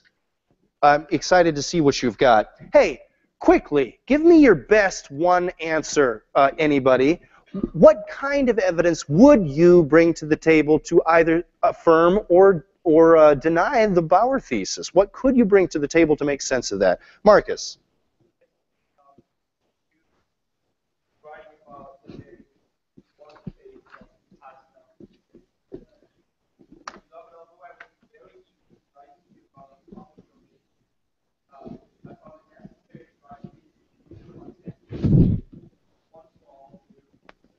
Wonderful.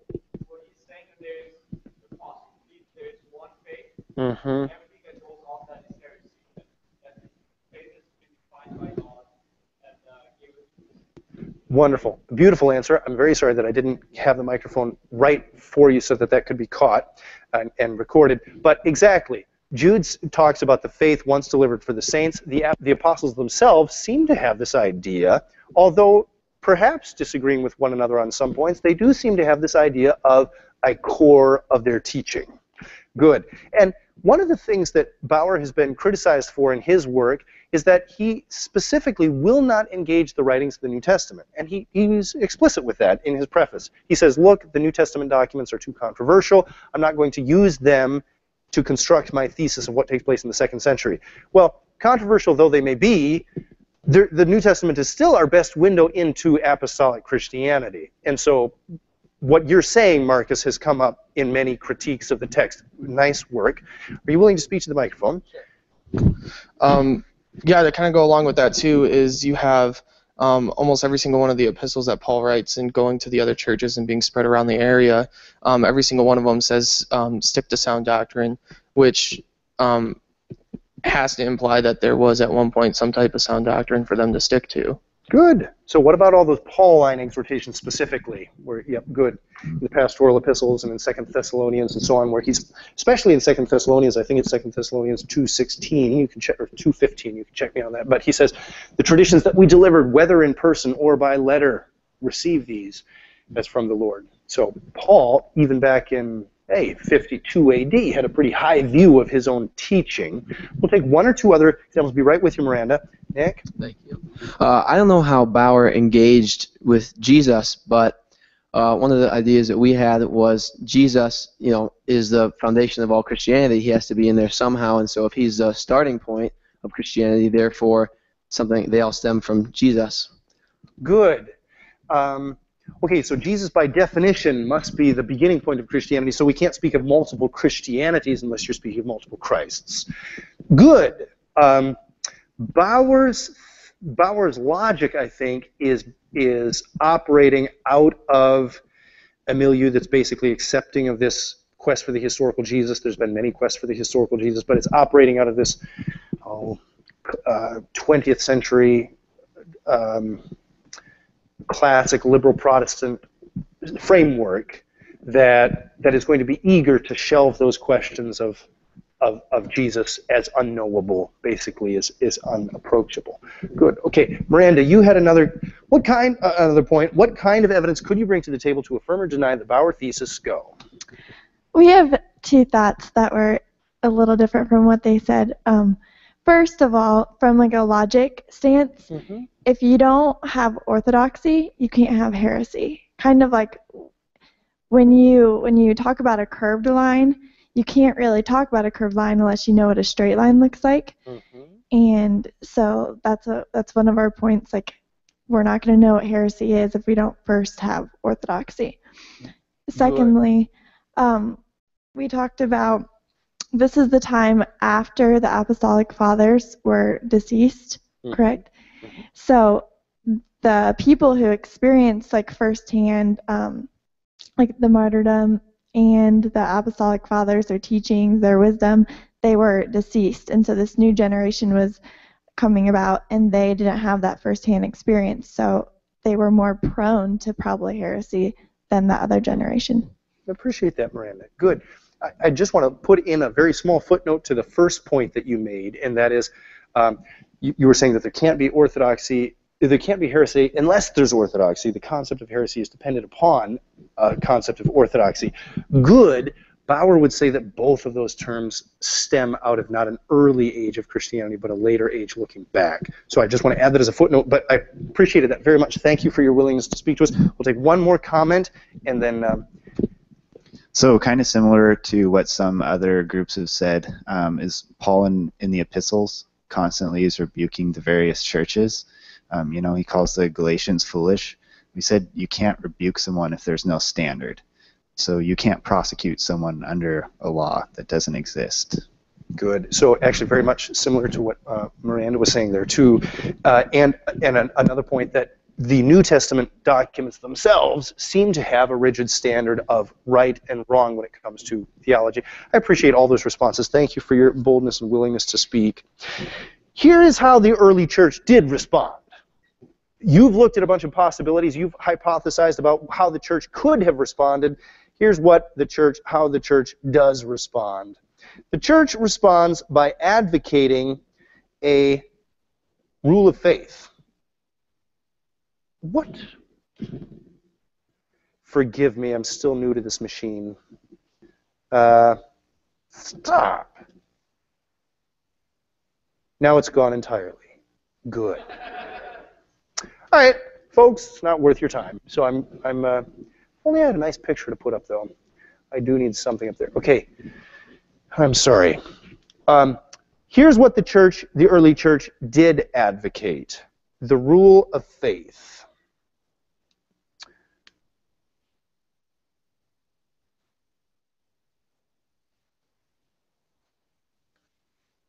Okay. And this is back to Tertullian. Thanks for your patience. I'm sorry about that.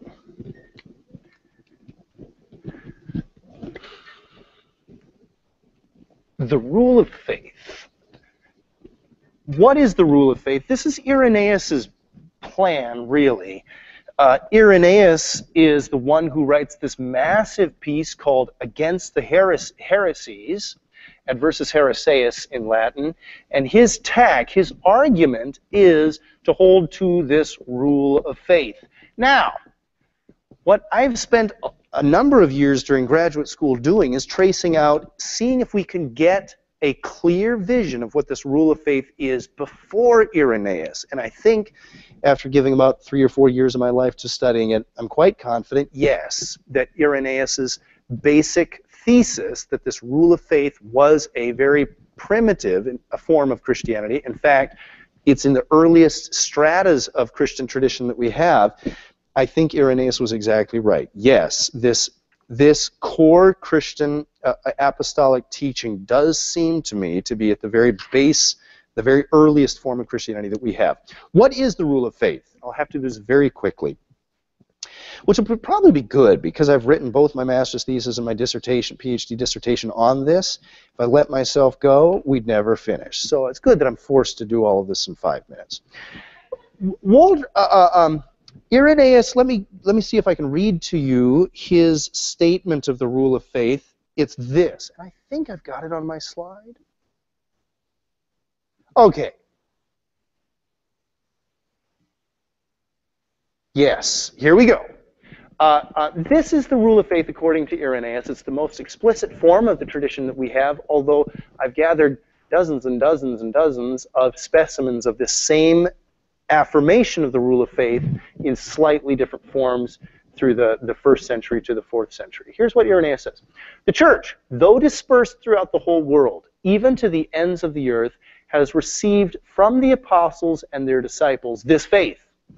She believes in one God, the Father Almighty, maker of heaven and earth and the sea, and all things that are in them, and in one Christ Jesus, the Son of God, who became incarnate for our salvation, and in the Holy Spirit, who proclaimed through the prophets the dispensations of God, and the advents and the birth from a virgin, and the passion and the resurrection from the dead, and the ascension into heaven. I think that's where I've cut the slide in this form. Good. What does this remind you of, scholars? Where have you heard this message before? Right. It should have an uncanny resemblance to the Apostles' Creed, if that's a creed that you've recited in your church from time to time. There are other forms of this same tradition too, but from the very earliest, we do seem to have this tradition here. Irenaeus also holds this theory that what Miranda was stating, that orthodoxy necessarily comes before heresy. He writes, "We refer them to the tradition which originates from the apostles and which is preserved by means of the successions of presbyters in the churches."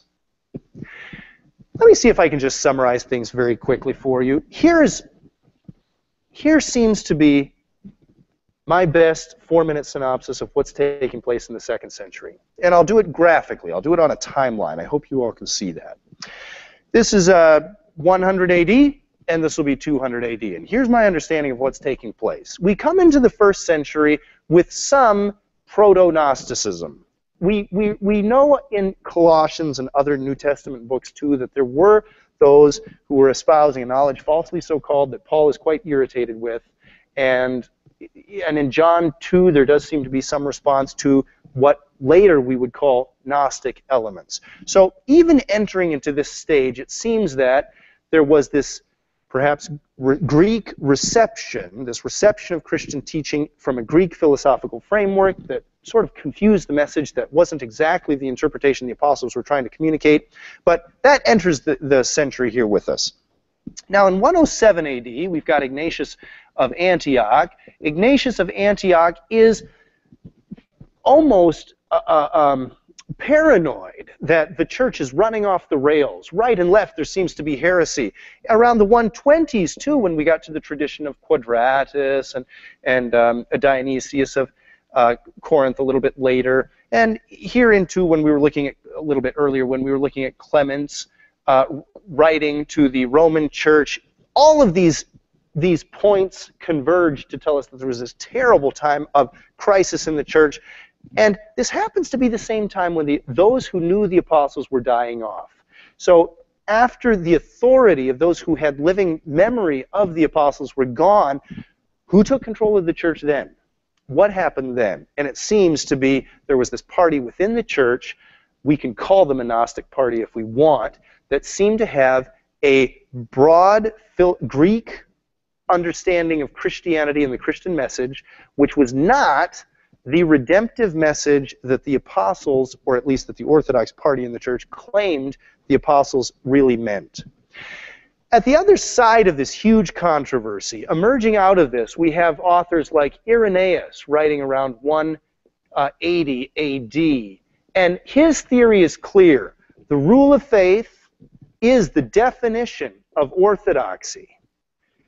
And Irenaeus is the first one to claim apostolic succession. Irenaeus claims, look, I knew Polycarp, who you remember now knew John. Irenaeus says, I knew people who knew the apostles themselves. And I know that this, quote, Gnostic reading of Scripture is not what the apostles intended. And I have the authority to say that because I knew these people. After Irenaeus, who's this tremendous champion of orthodoxy, we have other authors like Tertullian and others. But after this period of about 180, the church is breathing more easily. There's been a clear divide between the Gnostics, and somewhere in here, the Marcionists also play. Marcion, I'll have to refer you to our textbook to get a full picture of his character and work, but Marcion, around 140 AD, was in Rome setting up an alternate church that at first the Christian church didn't recognize as another church. They didn't recognize as heresy.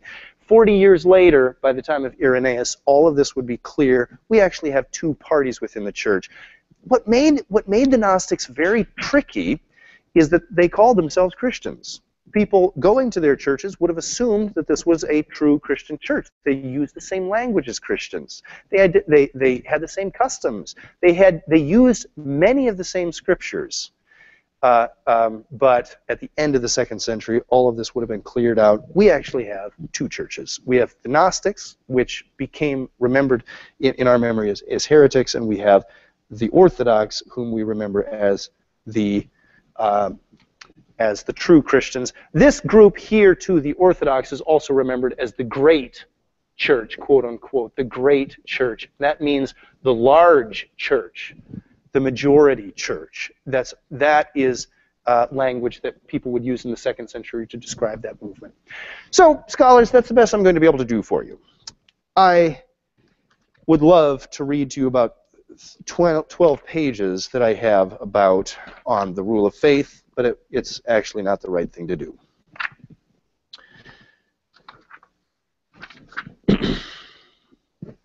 Let Let me talk to you, let me close the hour by just talking to you very briefly about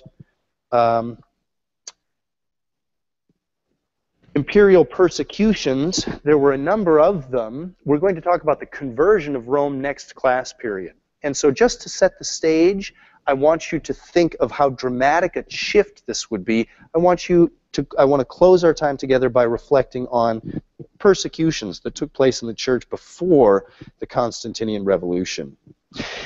Augustine remembers, he's looking back from the 5th century, he remembers 10 persecutions in the early church. He said, there are 10 persecutions in the early church, just like there had been 10 plagues of Egypt, and the last major persecution is going to be that of the Antichrist. That's what Augustine says. Or actually, the 11th would be by Antichrist and an unfolding of the events of Revelation, says Augustine in the 5th century. He says this: there was the first persecution by Nero, there was a second by Domitian, there was a third by Trajan, a fourth by Antinous, the fifth by Severus, the sixth of Maximin, the seventh of Decius, the eighth of Valerian, the ninth of Aurelian, and the 10th by Diocletian and Maximian. When I hear Augustine say that there are only 10 persecutions, I hear him saying that he doesn't expect the church to ever get persecuted again. Now, that wasn't really his view. He did anticipate persecutions, but he was writing against this. I should have said he was writing against this view that saw the church as only having 10 persecutions. The persecution of the Antichrist was going to be last, and the 11th, and in between, there was not going to be any persecution. Augustine knew better. As he saw the Roman Empire crumbling beneath him, he knew there would be times of persecution again. We touched on the Nerorian persecution and the Domitian and the persecution under Trajan when we were talking about the expansion of Christianity. We looked at those two documents, and we just won't have time to look at the persecutions under Marcus Aurelius, Septimus Severus, and others. But I do want to tell you one story of a persecution that took place under Septimus Severus. It's the story of Perpetua, and that's where I'll close today. I want to give you one inspiring story of this famous martyr, Perpetua. The story is recorded in the late part of the late part of the 2nd century, so right around 202, something like that. And it may have been that Tertullian actually was part of the recording of the tradition, because we have it from him. Perpetua is we're experimenting with music, I think you all need to see that. Perpetua was a slave woman. She was from a wealthy family. She was well educated. She was a married matron. And she was a catechumen at this church for some time before she became a Christian. When she was baptized, at the outrage of her father, she was thrown into this dark prison. Actually, we're doing this for the first time. Hold on, can you just get paused for a second? Sorry. We're getting to the triumphant part, but we're not there yet, so hold that thought just right there for a second. I'll tell you when to release pause. Because the story gets dark. So I need you to be in a dark place in your imaginations. She's thrown into prison. She has this baby. She actually is separated from her child. She's not allowed to have her child with her in prison. Deacons come and administer her by giving her food and so on, and bring her baby so that she can nurse this baby.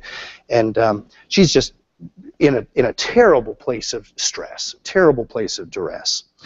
And she's locked in this dark prison for day after day, and they've moved her to a separate cell. There were a number of people in her catechism class, we'd say, who had become baptized at the same time with her. So she knew some of the people around in the cells, and she could communicate a little bit to them, but she's in this terrible darkness for days and days. And while she's in darkness, she has this dream. She dreams that, or is it a dream, is it a vision? She doesn't know. But she sees this golden ladder, and up, this golden ladder goes up to this place, this shining light that she can only see and seems to hurt her eyes as she's looking up to it.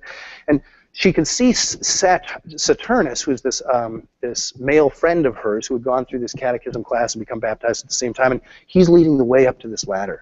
And she's looking around, and she's starting to follow him up this ladder, and she looks around, and she sees all these hooks and spears and terrible instruments of torture around her, and she sees this dragon snapping at her heels, and she, at this moment of fear, but she sees the light above, and she climbs up, and she's following her friend up, and her friend's telling her, come up, Perpetua, you can do this. So she's coming up, and when she comes up, she's transported to this very different place. I think you could try to hit the music here. This would be triumphant. Oh, okay. She's transported to this glorious place.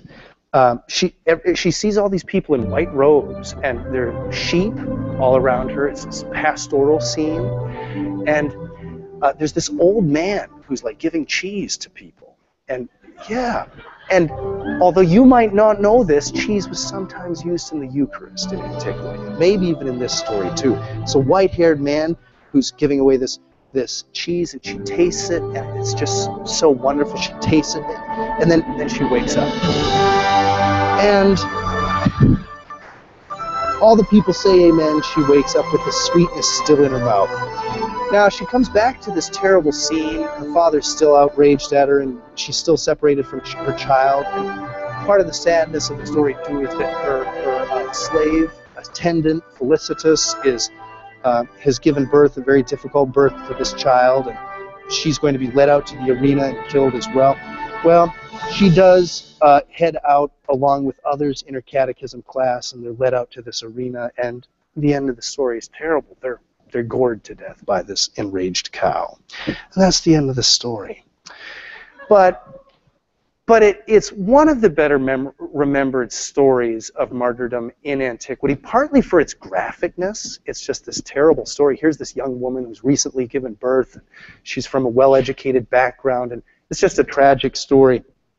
But it's also this incredible display of faith, and that's of course also why it was remembered in the early church as this inspiration. It was inspirational to those who heard it, and so it was passed on very often. Thanks, Palmer, for working with us. Palmer, do you have a quiz for people?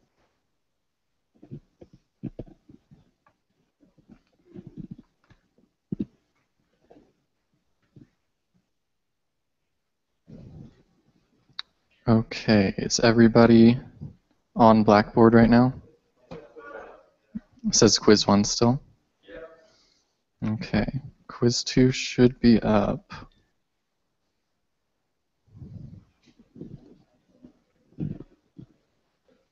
How about we do this?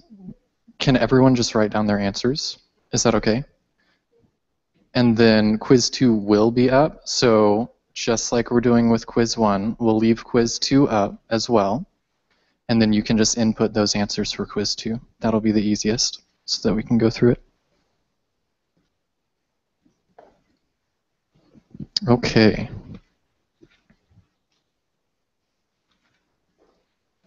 Quiz 2, question 1. According to the lecture, what is the best definition of monepiscopacy? A, the institution of papal authority over every bishop. B, the authority of a single bishop over the other presbyters of a local congregation. C, the equal authority of bishops. D, the practice of baptizing one bishop for the sins of an entire congregation. Or E, the principle that bishops must be ordained by bishops who can trace their spiritual lineage back to the apostles. Very good. Class, sorry to interrupt, Palmer. Can I coach you all in the pronunciation of monoepiscopacy? Say it with me. Monoepiscopacy.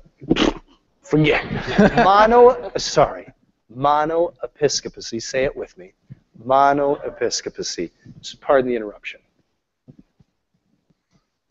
Question 2. According to the lecture, where did Christian apologetics originate?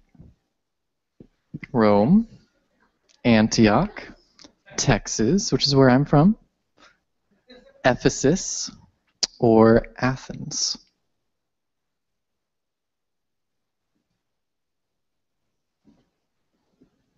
Question 3. What is the best definition of Walter Bauer's extremely influential thesis as put forth in his book, Orthodoxy and Heresy in Earliest Christianity? This should be an easy one for you guys. A, that Christianity did not spread throughout the Roman Empire until the 4th century AD. B, that orthodoxy did not precede heresy in earliest Christianity. C, that the concepts of orthodoxy and heresy originated in the Corinthian church controversies of the late 1st century. D, that heresy did not precede orthodoxy in earliest Christianity. E, that the Gnostic crisis of the 2nd century was more influential for Christianity than the Reformation. Pick the best definition out of those 5.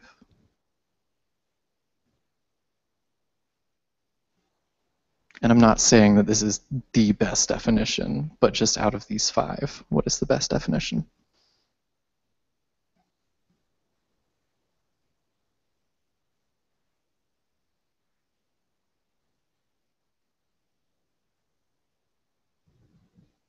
Question 4.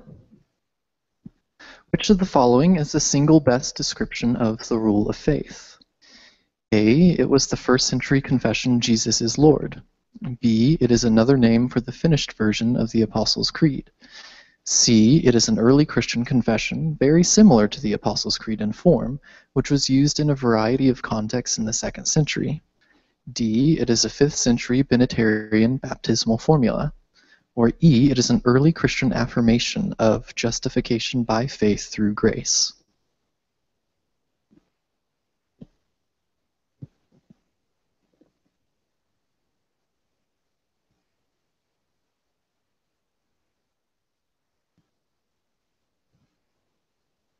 And question 5. Who is the first figure to appeal to apostolic succession in his defense of Christianity against the Gnostics? Is it A, Ignatius of Antioch, B, Augustine of Hippo, C, Irenaeus of Lyon, D, Justin Martyr, or E, Tertullian?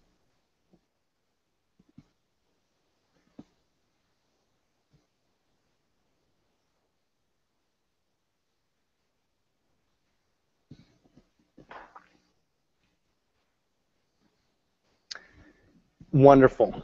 You're all dismissed. I'd like to thank Tim Wellings and Palmer Bandy, who both do a lot to make this class happen every week. Thanks to them. Have a great week. I'll see you next week.